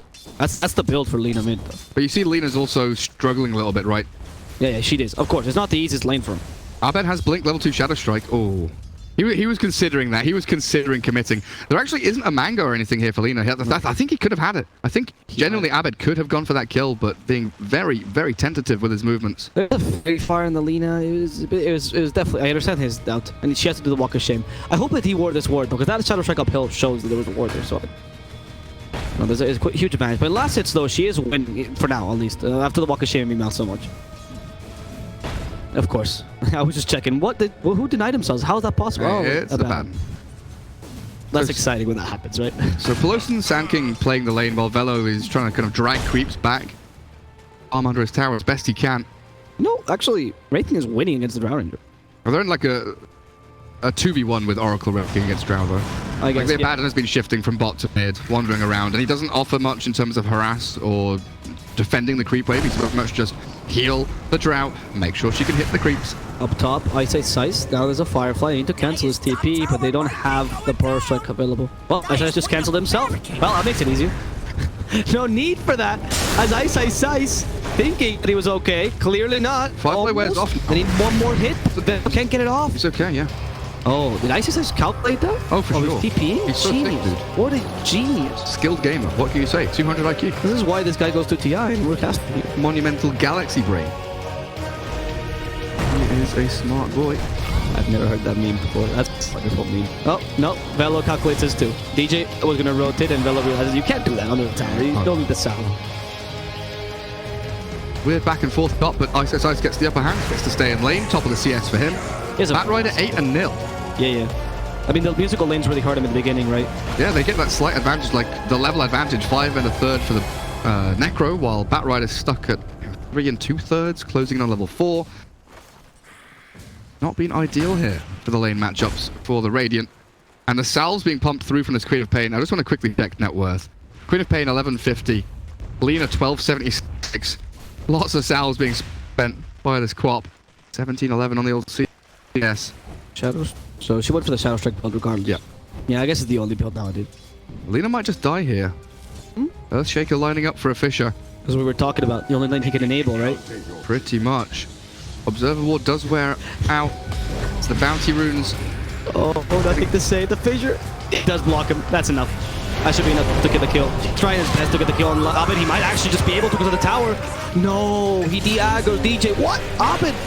Oh, he was trying to deny him, or sorry, kill himself, right? Yeah, Die to tower, or just die faster. Like he sees the Oracle, he knows that he's dead one way or the other. Okay. Realizing he just wants to die fast, get it over with, respawn quickly, return to lane. Because right now, Lina's going to come to lane and be there, 3 seconds faster than him. As Earthshaker mid gets a Fisher and a chant off. Pelosi, Burrow strike in a couple of seconds, but DJ looks like he has managed to escape to the high ground. Difference in the boot. No, they both actually. Sang has put some wind lanes. How fast is this Earthshaker? Jesus. That's a considerable movement speed deficit between the two heroes. Well, Sanking has 1 more movement speed with Windlace advantage. Yeah, that's broken.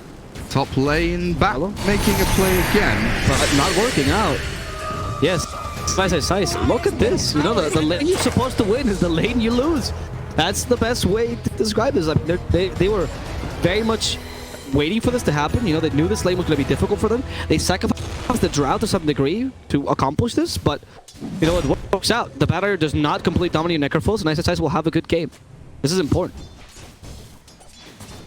It did take them a rotation from the Drow and the Abaddon, leaving bottom lane unattended for a little bit. I guess that works because you don't want to... yeah, so now Necrophos can go bottom against the Wraith King, but they want to punish this. They have Oracle here. The spell is Ghost Shot. Not that he has it anyway. Actually, why would you get Ghost Shot against Matt? Yeah, or against Oracle. Early just on. Don't skill it the entire game. Just get stats instead, right? Necrophos could be dead here. Yep, it's rooted, and the Sandstorm should just kill him. Poloson gets that kill, quite valuable for him. As VT faded comfortably farming under that tower because you don't care, you have reincarnation anyway. He did pop the mango to make sure he had reincarnation. He was confident, but he wasn't sure who was coming around the corner of that Fnatic bottom tier 1. Yeah, confident but not stupid, right? Yeah. Mid again. No mana for Laguna Blade. She does have Sonic Wave though. Abed I think Lina realized there was a bit of miscalculation there with Yeah, and that's where the matchup starts to swing. Win of Pain now level 7. Drops the chat line on the Lina as well. Drow Ranger, not level 6 yet. Once she closes in on that, they should go and retake control of their triangle. It has been warded up by the Radiant down south. In fact, double wards watching for this Earthshake. Like, so much vision, so many wards have been spent here watching for DJ's transition from lane to lane. Yeah, I mean, they knew that DJ could enable a couple lanes, but they know that if he can't, like he can't get any kills early, the Earthshakers are a bit more useless. If you can lay that egg or blink dagger pickup, you are essentially making a hero that can only fissure for a really long time, right? So I understand the investment here. And if you look at the levels for a second, you'll see that the worst leveled hero is Paulson, who's been just kind of moving around trying to create space for his hordes, but a level 2 Sand just won't do much for you. I mean, that burst level 1 is terrible. I love that it put the scepter range, by the way, when you have level 1, as if you would get Axiom Scepter with level 1 burst strike. Typical build. Wraith King not far off his Midas now. Did opt for the treads early on. That kill from the Quap to the Lena has won the Quap to the lane, as you were mentioning, and she's actually rotating to the jungle a bit more. She's not even taking the camp next to mid for the fear of rotations. It's pretty nice Midas timing though, so we'll make up for the Lena not being so strong. Okay, next boss has Ghost Shard now. And why you skill it? No point. Great fissure from DJ. It was, but Bell doesn't care, as you were mentioning earlier. Has a lasso ready, but lasso can be dispelled with Euphonic Shield. Jabs! No! Jabs! You needed more range. It's fine. Okay. It's fine. Jabs actually got much more hurt from that than Ice because of the fire. And because he's in Abaddon, that's... Look at Ice's build, actually. Double Bracer into a hood. I think that's the right build against a Mad Rider, right? Like... Role player's anti-mage and the fuck magic build. He's done, he's had enough. So we're starting to get all of these lane swaps to put supports into lanes to try and make sure they do crack level 6 at a reasonably decent time. Do they have Scythe for bottom? They do, but they don't drop back low enough. Never mind. It's only the first level Scythe. What's 0.4 per damage? It's pretty bad. 0.6. Still. So yeah, you see Sand King moving into mid. He realizes he can't really lane against Abed's Queen of Pain.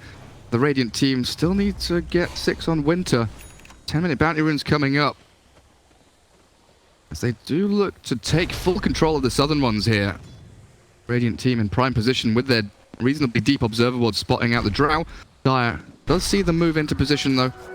Will just give up the double bounties. Bottom even giving up the double top. Oh, so they get 4 bounties here. Ooh, that's huge. Look at that Bell worth swing. I wish there was a fight cap for that. Radiant's middle tower What is under the... attack. That doesn't matter. I'm Diabolic. It's too late. Casting for too long. Earn build for Bat, by the way. So this is not the most common thing on Bat, especially as a first item, but he's going to go for Spirit Vessel. He's probably the best carrier of this game. Bar Sanking, but Sanking is not going to get it fast enough. As top lane, they actually managed to finish off Ice. Good job. Laguna Blade finally being utilized, and they'll look for that top tier 1, pressure it as hard as they can. That's something that Radiant side has done a great job at, defending their towers just by being that offensive lineup, shoving these waves out real hard. You know, Batrider's playing very, very far forward in towards DJ. Might get caught by it with the Firefly. He's got that safety net just to fly himself over the trees. But even the mid-tier one, Pelosin and Nothing to Say, both come into this lane to defend the towers, and they're not giving up anything. Are they... the top lane, there's actually a rotation from Ice to, I don't know if it's to just push BT Fade out of the lane. He doesn't deal really well to Skellies, unfortunately, because they do have that stupid magic resistance and the respawn. Those skeletons are something else. Look, he summons even more, but I think Ice a bit too... He's got 21 charges, let me tell you now. He's not difficult to kill. With a Batrider, though, changes the tune. Ahmed. They can still spell that Ghost Shard. No, not quick enough. Sonic Wave now changes the round. Reincarnation still available for BT Faded. Ice 5 stacks of the Stinking 8. Based on Reaper Scythe, they know that was going to happen. So they have to use the False Promise, and they're effectively using the Reincarnation. BT Faded gets double crit, and that's able to save him. That's the wrong person to Fate Seek, buddy. You had to Fate Seek the Abed there. But Navid could be in trouble now. Flamebreak pushing him back so Wraith can get the 2 extra hits. And it's a double kill for VT Faded. That Wraith King coming out with the crits. That's how you use a level 1 reincarnation. That's when you're okay with spending it. My goodness. Yeah. I was thinking there, if Abed survives, that's an okay trade. Oracle plus reincarnation for your Necro. That's okay. That's not too bad. You can go and play off the back of that. But losing a Queen of Pain there, a snowball hero who really does need to keep the ball rolling in the first 20 minutes. Yeah. And he is close for that Radiance. Look at him towering over everyone. Drow's already level 6. A little late now. She's been it for a while, but she is not able to match this Wraith King's farm with a Midas. It's fantastic. Like, this is exactly the initiation Mezcal wants, but the question is, will this be enough to counter the Drow mid game? MP hasn't fallen back to the jungle, really. That's true. Hasn't utilized the Ancient stacks or anything like that. No, nothing of the sort. There's attacks now. Oh, no, that's just Abed playing around. You do have DJ very close to his Blink Dagger. Foregoing the Arcane Boots, in fact, rushing Blink as quickly as he can. 400 gold away from it, so should be reaching that Blink in the next couple of minutes. And speaking of, Sandking's even faster. Look at him, 3.2k net worth. He's 600 ahead of the Earthshaker. Now with Blink Dagger up, Burrow Strike level 3. But you are alone against 4. Yeah. Silence doesn't stop your Sandstorm, but they can still kill you through the sentry. Can't use Blink when you're dead. Best start in the game. Middle lane. There's the Oracle trying. The skeletons are like, oh, we're just trying to kill the creeps. As Ice. I mean, I don't think you can even consider farming the skeletons when they give you 5 gold, to be honest. So he kills. Just let them do little skelly man things. It's so funny. It's like he's actually having trouble with him. He's just annoyed. Just die. Please, leave me alone. He gets stacks up. Oh, right. He does get the hard stop roller stacks. So that's worth it at least. Actually, I'm going to call a tier 1 fell. Oh, feels good for Fnatic. Finally, they get an objective. Now they can springboard into that Radiant jungle. And it's a pretty important tier 1. Safe lane tier 1, right? So you can actually take the Radiant jungle as well. Yeah, and it's the connection, right? Yep. You take the bottom tier 1, you go through the Radiant jungle. It's a natural move in towards the mid tier 1. Yep. So you can collapse onto that lane with the Necro and Abaddon already setting up for it. And this kind of part of the map becomes much more dangerous for these guys. Trouble is, Wraith King's done such an exceptional job pushing out top lane. Fnatic might feel the need to come and defend, but they know their eyes on the prize. Mid-tier 1 being focused. But every single one of these Fnatic heroes might see the Batrider coming in. They do get a bit of pressure. March for ship procs immediately, but they send one of the most procs. Abed. Aggressive. Everything against him, but the Aphotic Shield actually helps him out a lot. The Burrow. Oh, on 2. That's perfect. Can they go off in time? Fine. No. I needed the extra bit of damage there. Oh, that flame break could really screw over MP. You were close to getting stuck there. You know what they did though there is they get some space, right, for the Wraith King, and that means he has sick Relic. He's got Relic. They don't get the tier 1 mid, that's the most important thing. Fnatic go deep, they look for the kills, but they're aiming for a Batrider when their only real stun is the Fisher, which he just flies over the top of. That's why False Promise has become so effective, right? Reaper Scythe, I guess, is your other stun, but you don't really want to commit to it, especially when Oracle's still alive. It's right? Fate's Edict, False Promise, ways to mitigate it. 2k lead, 5-5. Radiant side definitely looking hot. The drums up on the bat, working very quickly towards the Spirit Vessel. Should have that natural item counter to the Necro in the next 5 or 6 minutes. Queen of Pain, the couple of deaths that Abed have had, really have slowed down his progression. But luckily, he's got Orchid queued up, but my goodness, it feels bad for him. Lina is in the same position though, luckily. And she has not been doing the Lina things you often say about. Oh. Yeah, that is true. Fnatic have 3 cores up in the top 5. Yeah. Top 4 even. Meanwhile, you have these guys in Mezcal playing with Wraith King as your main core and everything else is below. He's got 16.5 minute ready. It's a really good, with Midas and Treads. It's a very good time. Like, am I watching Wraith King or am I watching an Elk? Here. Certainly a Wraith. Not too sure. Very farmed. He really is. Those skeletons actually often underappreciate how much they help your farm, right? So now is when MP falls back to jungle and tries to accelerate his farm. Feels like this map is going to start getting really small for Fnatic. And Lina with Yules, Wraith King with Radiance, all these timings starting to hit. Batrider flies over the Fisher. The couriers just to make sure they have vision of him. Oh, Velo. Oh, Velo's so annoyed by this. Well played with the courier, actually. So, since he has really low attack damage, if he does attack the courier, it takes him 2 to 3 attacks. Yeah, like 3 hits. Yeah, and then the courier can always shield, right? He got close to killing Abed, though, to be honest. He did. He deals a lot of damage, but the build he has to go for, unfortunately, is not the build that you would like to go for on bat. You would like to go for travels as opposed to the Erd Spirit Vessel. It's okay, it's good. I'm trying to set up bottom. Blink Burrow, LSA, it is there. To connect on the Drow with a Blink Echo. DJ upsets their initiation, keeps MP alive. Oh, the Wraith King just a little too late to the party. Plothing will burrow into the trees to TP home.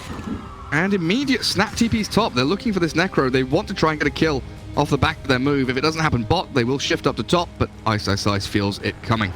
Even pinging, saying, hey guys, I'm going all the way back here. Do not want to get caught by that Lina Sand King. The big boy. Roshan being started here by the Wraith King. We've got Sonic Wave. We don't have Blink Echo though, having just used it down bottom. Fnatic's initiation to the pit is reasonably poor. Yep.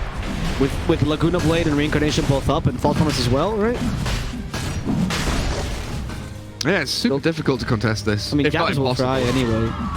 Jabs is like, oh, I think they're in the Roshan pit. Why is Polisson pushing me away? I'm gonna take the Roshan. I mean, Raken's taking it relatively quickly, but unfortunately he's also dying. So he really needs to get a lucky crit here. There's the Wraith Fire Blast. Keep someone to tank it. Meanwhile, Lasso on the right-hand side. Velo trying to create space, gives his life away for Aegis to be grabbed up by the Lina. Fnatic, they were prepping themselves for some kind of fight around the pit. Velo very willingly gives his life for the cause. I think that's a pretty good trade, though. Yeah. Because, yeah, Velo is your core, but the fact that he's going for the Spirit Vessel, like, I don't know. You know, he's kind of shifting over to position 3.5, right? But we've seen Scam sometimes, and then Polisson taking over a bit with a Sand King being a bit more impactful. In fact, he's beating him in net worth. Polisson, such a greedy player. I don't think that's the case, though. The guy has been pretty, Oh, he utilizes the farm really nicely, for sure. Yeah. I mean, when you compare him to Shepard, right? We saw Shepard say, nah, I'm core, man. I don't care what support is. And he's buying wards, I think. So there's that. We saw the Shepard game as well, where Shepard bought, what, 6 wards, I think it was, in the whole game. Out of like 30. There was like 46 wards on another support. He's like, I'll buy 6. I'll help. Jabsy. He has borrowed time, though. But, oh, good. They actually channeled the root before the borrowed time could dispel it, but the Firefly actually heals him more than it hurts him. DJ had Blink Echo in 4 seconds there. There was a group up of 2 or 3 heroes, and Abed closing in on them. Sharks circling around these potential kills, but they disengage after popping borrowed time. Very wise from the Radiant, not chasing up into the darkness of the high ground. It's level 15 achieved by Wraithing. That's a 15 strength, which is pretty big time, actually. Really nice stat gain. As Lina's going for the traditional build of just magic damage Lina. They catch it with the Echo Sun. There's the Blink Echo you were talking about. Lina can still fight this. Now with a Reaper Sight to the face. He loses the Aegis. That's Reaper Sight used. In comes Wraithing Reincarnation ready. They have 2 years that will reincarnate this team fight. If you can kill them at least, because Jabs is already dead. Yeah, nothing to say, just trying to get some space. Sonic Wave will just barely clip him. He's to get away. The Fisher finishes him off. The sniper there wasn't used. Abed went a bit too far in, confident that he could get like another kill, and instead meets his own demise. Now, Ice the target. They don't want to waste the reincarnation here. They're already forced the buyback onto Jabs. Miscal walk away, acknowledging without Lina, we got the kill on Abed. It was a decent trade. Let's walk away. Forcing the buyback as well. Keeping that reincarnation is very important as well for VT Faded, because he's the farmer, but he's also the playmaker in this game. The one jumping in, causing chaos, forcing these moves from Fnatic. He's the hero. Like, just let him. He's the person to do everything this game. He's the man. The man. He's the dude. And you know, the rating as well, I mean, the point that we made is, if you really want to play high value rate, because the cooldown reduction is so ridiculous, until you get to level 3, you ideally don't die, right? That's the prime time. Because 40 seconds, you don't care. But 120 is 2 minutes of reincarnation lost. And you farm so quickly, you get so much experience that I think in 2 minutes, let's say 3-5, Wraithing has the reincarnation level 3. He's not that far off. He's level 15 and a half. 13k net worth as well. Like he is racing ahead. Do you remember we were talking in the draft? You know, Drow's a good farmer. That's why she's so strong. You know, farming the Ancients is so powerful. MP was just playing the lane the whole time. Yeah, never went back into the jungle. Never gave. They didn't stack the Ancients for him. It's been real awkward and disjointed from Fnatic this entire game. Even considering the nice laning setup they had with the musical lanes to kick things off. Yeah, they put themselves in a good position. But because of the musical lanes, because of the difficult lane on Ice, you have a situation where the supports don't have time to stack, right? Jabs was constantly healing the Drow, healing the Quap, making sure the Quap could win her lane, and it did work out because Abed is above the Lina, but but not above enough that this actually matters that much. Whereas you do want the Drow to actually have had some stacks. And Wraithing again, queuing up that Axe, man. I think he just like us. That's my theory now. I love that Axe. It's great. Spirit Vessel's done on the backbiter as well now. They're really hitting these timings beautifully on this Radiant side. You know, Blink Force on the Sand King. He'll swing into the Guardian Greaves next to give that teamfight sustain that they need against the Queen of Pain. Her burst damage, you need some kind of burst heal to handle it. Even with an Oracle on your team, you can get blown up pretty fast. They're holding this high ground, not catching a glimpse of any of the Fnatic heroes. It seems they've made the read pretty well. Circling out a couple of the areas that they think they are. Unfortunately, they've flipped the coin and made a misread. They go south and now realize quickly their mistake. Saw the Wraith King for a second. Try and shift to that. Yeah, but if you fight here an area, they are fighting near an open shrine. That's their scan, right? Yep. Dire Oh, scan, that's Radiant Dire. scan. That's Is that both scans on the same spot? I'm not entirely sure because they're both used, so... It definitely saw Fnatic, right? It definitely saw Fnatic. Yeah, Hit them, so sure. That's... Misgal TP. Oh, Look at that TP's face. out. Catch your Oracle! Oh, wait. Nice, DJ. This is Winter's life, this whole football farce. Smoke into smoke. One hero dies. Well, they give space for Drow to continue farming, but equally Lina now cracks level 15 down bottom with Aetherland's Yule Scepter and 2/3 of the Blink Dagger completed. Not going to go for BKB or that Daedalus we've seen from these Linas. Going much more for the Traditional build, right? traditional build. This Blink Dagger is going to allow her to Yule's Blink away, even False Promise Blink away. Gives that nice additional catch and kill capability, but also the disengage, which Lina does need pretty desperately in this match. Swapping to the Axe now as opposed to the Blink because he's undecided. Both items are useful, but what you get first is, well, it depends on the state of the game right now. And the Axe is definitely good against late Drow. I wouldn't be surprised if we saw the Refresher Axe again, because that worked really well last game. There's the lasso. Oh, and this is what we were talking about. When you're playing Pattern against a Baron, it's just... They can't make moves like that. It's so difficult. It's like pushing a wall of nails. You're just constantly hurting yourself by trying to get these lassos off, and it's really, really difficult. So from this position now, the Radiant side losing a hero, trying to play a little bit too aggressively as they were packed up together in that mid lane in almost a 5v5 scenario. Bat jumps in, and unfortunately, Lina, Oracle, Wraith King not quite in range to follow through and get a team fight going. So they swing out, play the big map, get the top lane pushed out as best as possible. But up to top, look, Sand King, chased by the Queen of Pain. Sonic Wave on top of that Orchid. Plowson drops very quickly. So he's lost two supports, or support and a core, right? What's the plan here for Fnatic? Or sorry, for Misgal? Because the fact that Wraith King is the only farmed hero on your team is starting to... It's going to pay a toll eventually, right? Yeah. You need your other cores to be relevant. Push your lanes, wait 2 minutes max, or sorry, minimum for that next Roshan cycle. Yeah. You wait for that Roshan cycle. Wait for the big sneeze to come out of your caster. Deary me. The Blink Dagger is actually the item on Lina. Okay. Yeah. I like... And she had that queued up. Yeah, she did, but then she swapped to Axe and then she went back to Blink. It's okay. I like to either. It both works, and I love, and we'll mention this every time, every cast range talent and ability and everything works with the Blink Dagger, and this is a massive Blink. I have to actually zoom out too. Look at this. Huge. Huge? Huge. Huge. Huge. Palmascow playing that top lane. They are ideally looking for this Queen of Pain. Abed's being toying with the creep waves. I don't know if we can kill her though. Yeah, Bouncing in and out. Yeah, there's no way. Abed's learning that if they find him, he's dead. Remember that blink in the bottom lane who just kind of blinked into 4 heroes thinking, nah, I'm okay. Nope. They see the Abaddon showing down bottom, and that might give them... Wraith King Axe is done. Oh, nice. This is actually pretty big. If you now you should actually start to bunch up, right?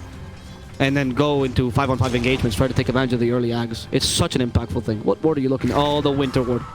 You need to force Fnatic back, though. Like, you don't want them to take the bottom tier 2, so pushing out top lane forces the reaction where Fnatic come back and TP to their shrine to defend. Yep. I think you want to go and force a fight there. So Wraith King shoving out mid lane means that mid's going to push up towards tier 3. Fnatic have to loop back and defend. They can't shove that bottom tier 2 because they see no heroes on the map apart from Wraith King Lina, and they know that the push is coming. So as long as Wraith King swings through past the shrine, if they can get some vision on the shrine and make sure there is no backstab capability, Wraith King can continue farming and they can continue pressuring that top tier 2. While Fnatic are just kind of waiting. Yeah, Fnatic have to respond properly to this, but they can't fall for the trap, right? They do see that there's an Oracle and a Batrider down bottom. Do they have TPs? They don't. I think they TP'd here actually, so if anything, this could be a 3-on-5 engagement if they want to fight it. Boots of travel nearly up on the back in about 100 gold. Top tower doesn't quite die. Jabs comes just in time to defend it against the catapult. Notice how Fnatic though don't rotate. That was close. Fnatic don't rotate their 5 heroes here, right, to fight, because you just know, like, if this happens, even if you do see the batter at bottom, it's dangerous. You're up against a Wraith King who's super farmed. You'd rather just play passively for a while, let your Drow Ranger get those items. And she is getting closer and closer to that BKB, which is a pretty huge point of inflection for a Drow. The most important thing was they didn't go high ground into their shrine spot, because that was where Wraith King was setting up. That's where the fight was kind of brewing, the Radiant team. That's where they were looking to battle. So it was nice to see the Queen of Pain, you know, sitting mid, taking creep wave. DJ was sat behind, parallel to that tier 2 mid, making sure that they had the counter initiation ready and waiting, you know, finger on the trigger. The Dire Obs will top spot Sand King. Lawson unlikely to realize this is going on. He's going to get blink echoed, I guess. I mean, they're oh, nice Fisher. And keep the vision with that Dire Ward, and then the jump comes out from Quap. No need to spend the Echo Slam. Good. That's a very, very nice kill on Paul Lawson. This ward is about to expire as well, so it's the best usage of it, right? And it's only a support, right? But it's hard to say, because Paul Lawson has been kind of greedy, as you were mentioning earlier. Roche in 10 seconds. There's a Radiant Courier scouting it. Ice pops his head into the pit. And there it is. Big man respawns. And Fnatic dive straight in. That Roshan. How quickly does it die? Oh, very quickly. Yeah, marksmanship does not care. Wraith King got Centaur stomped back in the neutral camp, so he's been delayed. His entry will be... Oh, wow. quite significantly slowed. And it's stupid. That's the reason. Because it is slow. The scan detects them as well. They do go in, but a bit too late. Wraith King. There's the sense of Yule Scepter, which they miss everything on him, but it's okay. They can still hurt him. DT faded. Will be forced to reincarnate. The Frost Tower's hurting him too much. Now the Epicenter to be with the reincarnation. They deal as much damage as they can to the Necrophos, but he's tanking it off for now. Ice can heal back up, and Abed just went and blinked in, trying to get the kill onto Wraith King. Instead, we'll find Velo. Needs another blink, needs the other blink, but doesn't want to do it so offensively. Man, look at the sustain on this Dire side. They're all pretty much full HP outside of MP, who does still hold the Aegis. The Greaves, the heals coming out of Ice, Jabs as well, spamming that Mistcoil and Shield to dispel, to heal, to keep them all up and running. It was perfect from Fnatic, and they still held on to the Blink Echo Slam.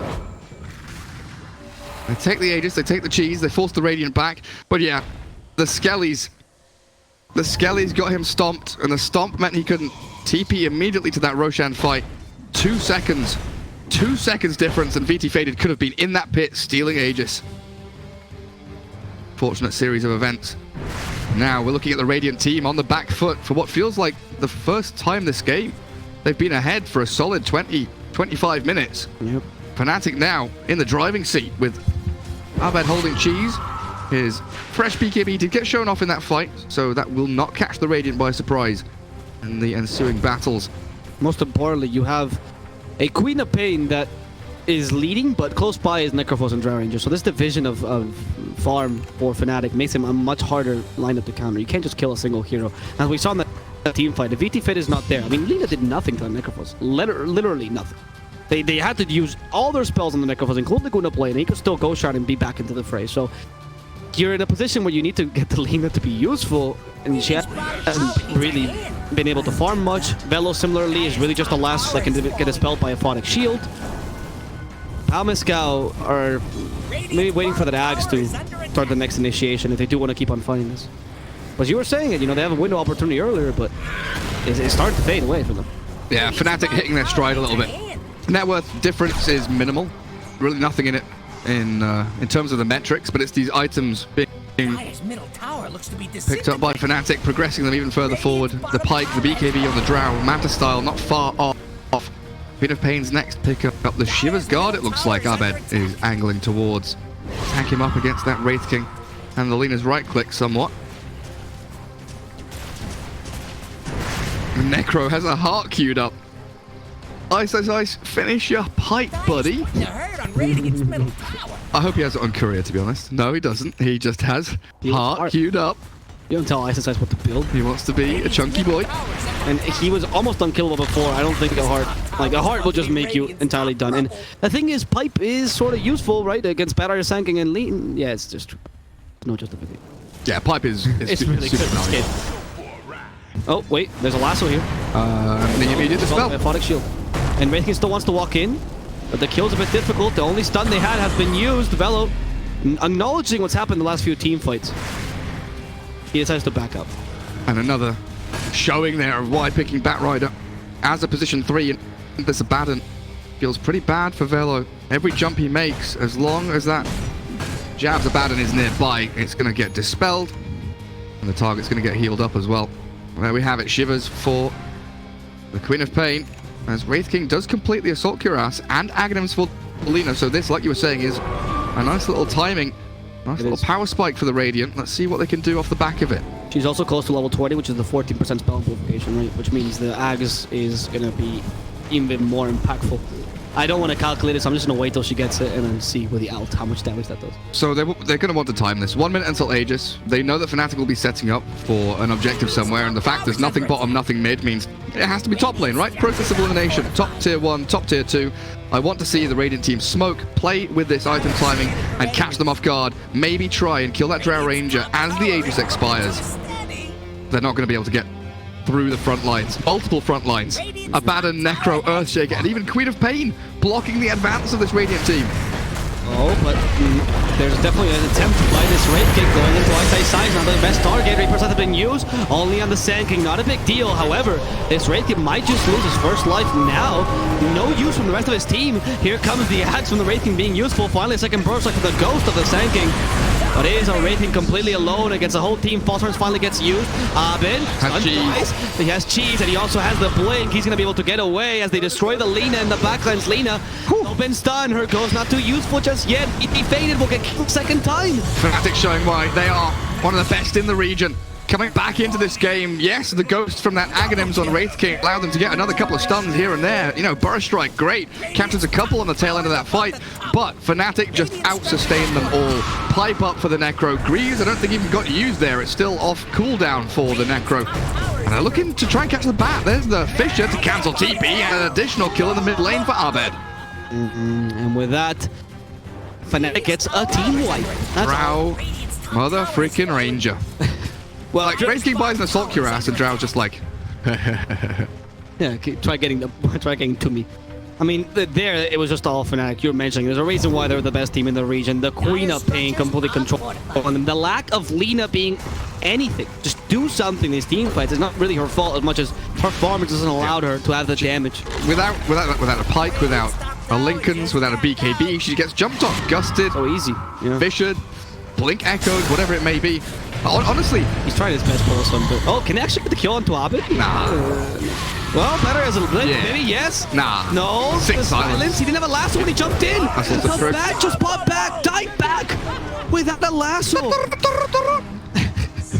This guy has no chill. This guy has no chill, man. That was legit, though, this time. The Batrider, that was an actual comment. That went in with a lasso. With that lasso, the immediate silence, even if the lasso was there, I think Abed has the timing on him with the silence so quick with the Orchid. Itchy trigger finger for Abed. And the D-Wall, they'll retake the plateau area, make sure they've got this pincer attack, this double-pronged attack, mid and top lane, the ability to shove out both ways. Not just one lane you have to defend here as the Radiant team. You've got creeps entering the tier 3 mid at the same time. Wraith King on the front lines. This is dangerous for him. Slowed down, stunned into oblivion. Very low HP as the marksmanship starts to kick in. Go back to Fountain, buddy. Pop out your skellies. Yeah, like skellies are what you can... Yes, he has no skellies. Oh, just use them. Never mind. There's the skellies. But Drow does not care. You know, sure, you go back to Fountain, I'll take your wreck. Can they swing mid? If they're at creep wave, they have double catapults coming in mid. DJ says, nah, shut up, caster, you newbie. Me go bounty rune. That is very intelligent, DJ. Bounty runes are very important. Yeah, and so are shrines, especially shrines that give you the Roshan Domination. Yeah. Sorry. And they still have the catapult mid. It's not as if they magically disappeared anyway. They can continue that push if need be, but they'll go for the safe option. Shrines fall back. a little bit and hold these ramps. Invisibility.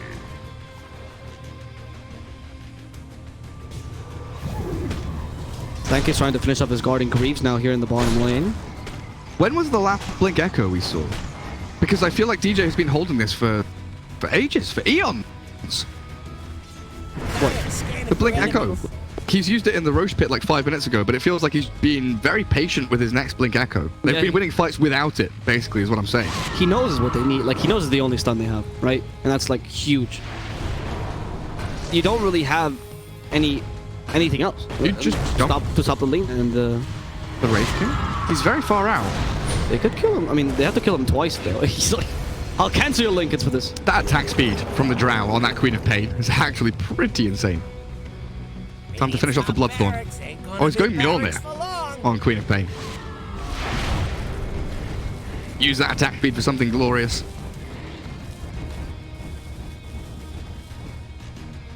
Oh, with Aegis gone, Chi's gone.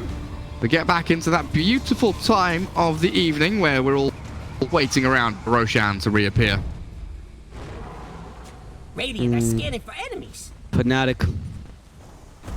What are they planning? Because they are completely controlling over that plateau. And it doesn't... This is shown by MYSG+AU. Like, this might be a bait that they're dangling in front of them, but it might not be a team fight they can win. Ice. Give me skellies. Give me regen. Give me stacks. Yeah, you little bastards. Come here. Oh, more of you? Yes. +5. I'm starting to lose it, by the way. If you hadn't noticed, it's been a long day. I'm just giggling to myself at all the little things that are happening. I am genuinely falling asleep halfway through, so it's okay. Spanish Come on! Game Game 5, super high. It's just my mind is shutting down. Marty's still here, though. Well, here we go. Roshan. 10k lead for Fnatic. This is where they tried to close out the game. We should mention MYSG+AU has also played the same amount of games as Casted, so we've been following them through 11 games. MYSG+AU must be tired. Back to back. I feel so sorry for them. These guys are real troopers. Like, coming to here to perform against Fnatic as well. Like, Fnatic have had, you know, a fresh start. They've watched them play. They've seen them play best of threes today that went 2-1, of course, in their favor. But Fnatic were just like, right, cool, they're best of 5. Maybe they thought it would be chill. It would be easy. Nah. We're going full 5 games. MYSG+AU. They're going to stick it to the man.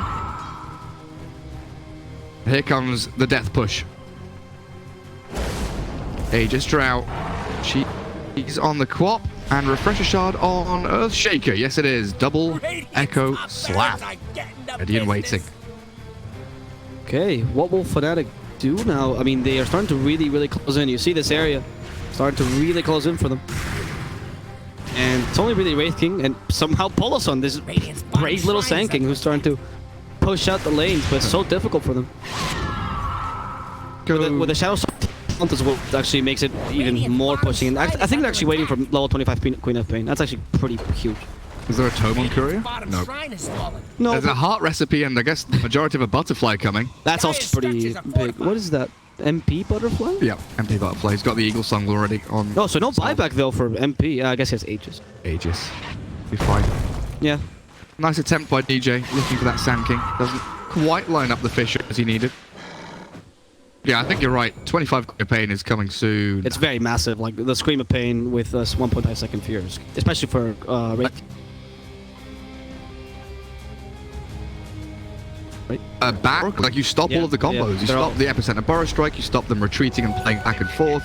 And you get that second stun that you were looking for the whole game. I mean, besides the Earthshaker. And Reaper Scythe, I guess.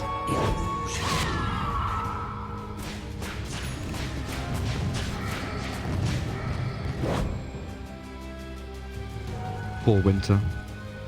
2,160 net worth. Tranquil Boots, Magic Wand. I think through all the 11 games he's played today, he still has less net worth total than the Queen of Pain is right now. Probably. Yeah, you're probably not wrong. Ice.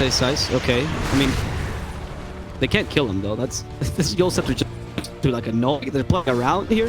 They know it's just all about the Roshan, all about getting the initiation right now, and hoping that ideally, MYSG+AU makes a mistake like they've done until now, or they can catch out the Wraithing. I mean, they're waiting for the big timings right now, so there's no need for them to pressure any further. I just realized it's nearly 7 p.m. by the way. It's like past midnight in Southeast Asia. I hadn't even realized. It's crazy. I'm just like, yeah, 11 games, that's no big deal. Oh, well, hang on a second. It's insane. Winter's family is crying out for like, where is he? Where is dad? Yeah. Oh, Pound the tower. yeah. MP heard your comments like, we're gonna do this for Winter. Ice's heart, just standing high ground or in front lines, doesn't give a damn. Nice. I guess. Did you have Lincoln's put on him by Quap? He did. At the same time as the Manta dodge. Both players to the point, just unlucky that they didn't know they were both going to do it. Yeah. Oh, they initiate regardless. Quap in the trees. He's kind of stuck, but Reaper's sight will catch up Polason. Can they kill him? And Mark's what ship does. It turns into a ghost. Polason charges the Epicenter, trying to have some impact. This team fight, but it's not a blue tag. And then Epi finally catches them. Ghost sinking more than real sinking. BT faded. Also dies here. MP still has Aegis. Abed still has Cheese. They've got the blinks forward. We're seeing nothing to say, trying to just push him away as much as he can with Dragon Slave, Life Strike Array. Fnatic telling this Radiant side just to bend the knee. You stand no chance. 4 versus 5 now. And the Scout refuses. They're never going to bend the knee. The North will stay with the King of the North. Final tier 3. Top lane rack still exists, technically, but they don't care. And it's going to come down to this final jump. Batrider needs to really consider his options wisely. They can't get the Drow. They might be able to get the Queen of Pain with a Lincoln's Pop, but Wraith King, his reincarnation, 1 second. Oh, he'll get it with the Aghanim Scepter. Luckily, he will respawn. Okay. Like he's fighting till the death, but he's going to respawn whenever he dies. Yeah, exactly. So you're respawning in the middle of a couple of heroes. Can they kill him a second time? No, the blink is immediate, but the racks will fall. Luckily, still a range track. They try the lasso. The Astro fast. tells them it's too quick. They stop the Wraith King a second time. They have to give him the false promise. A double. Laguna Blade kills Abed, but the Echo Slam finally using The refresher shot. Can he get the second Echo? The Slam out because they kill him in time. DJ can't have that impact he was looking for the burst cycle of 2. Now going for Ice. Let's take a ball back. He has the blink Echo. He does have the blink. He does have the blink Echo a second time after he died as well. Together with Wraith King, they all bike back. Going down. Big creep wave. DJ ready. Ice. Where's the Echo Slam? We're still not seeing it. They have to kill Ice. There's the Echo. Up to 4.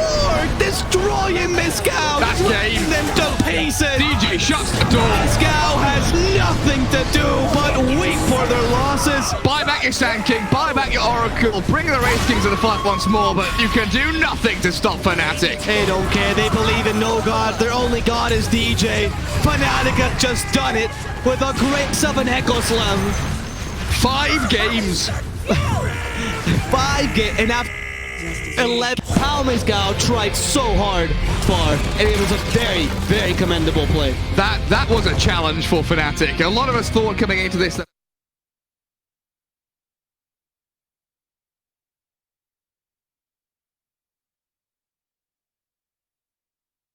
group stage, I thought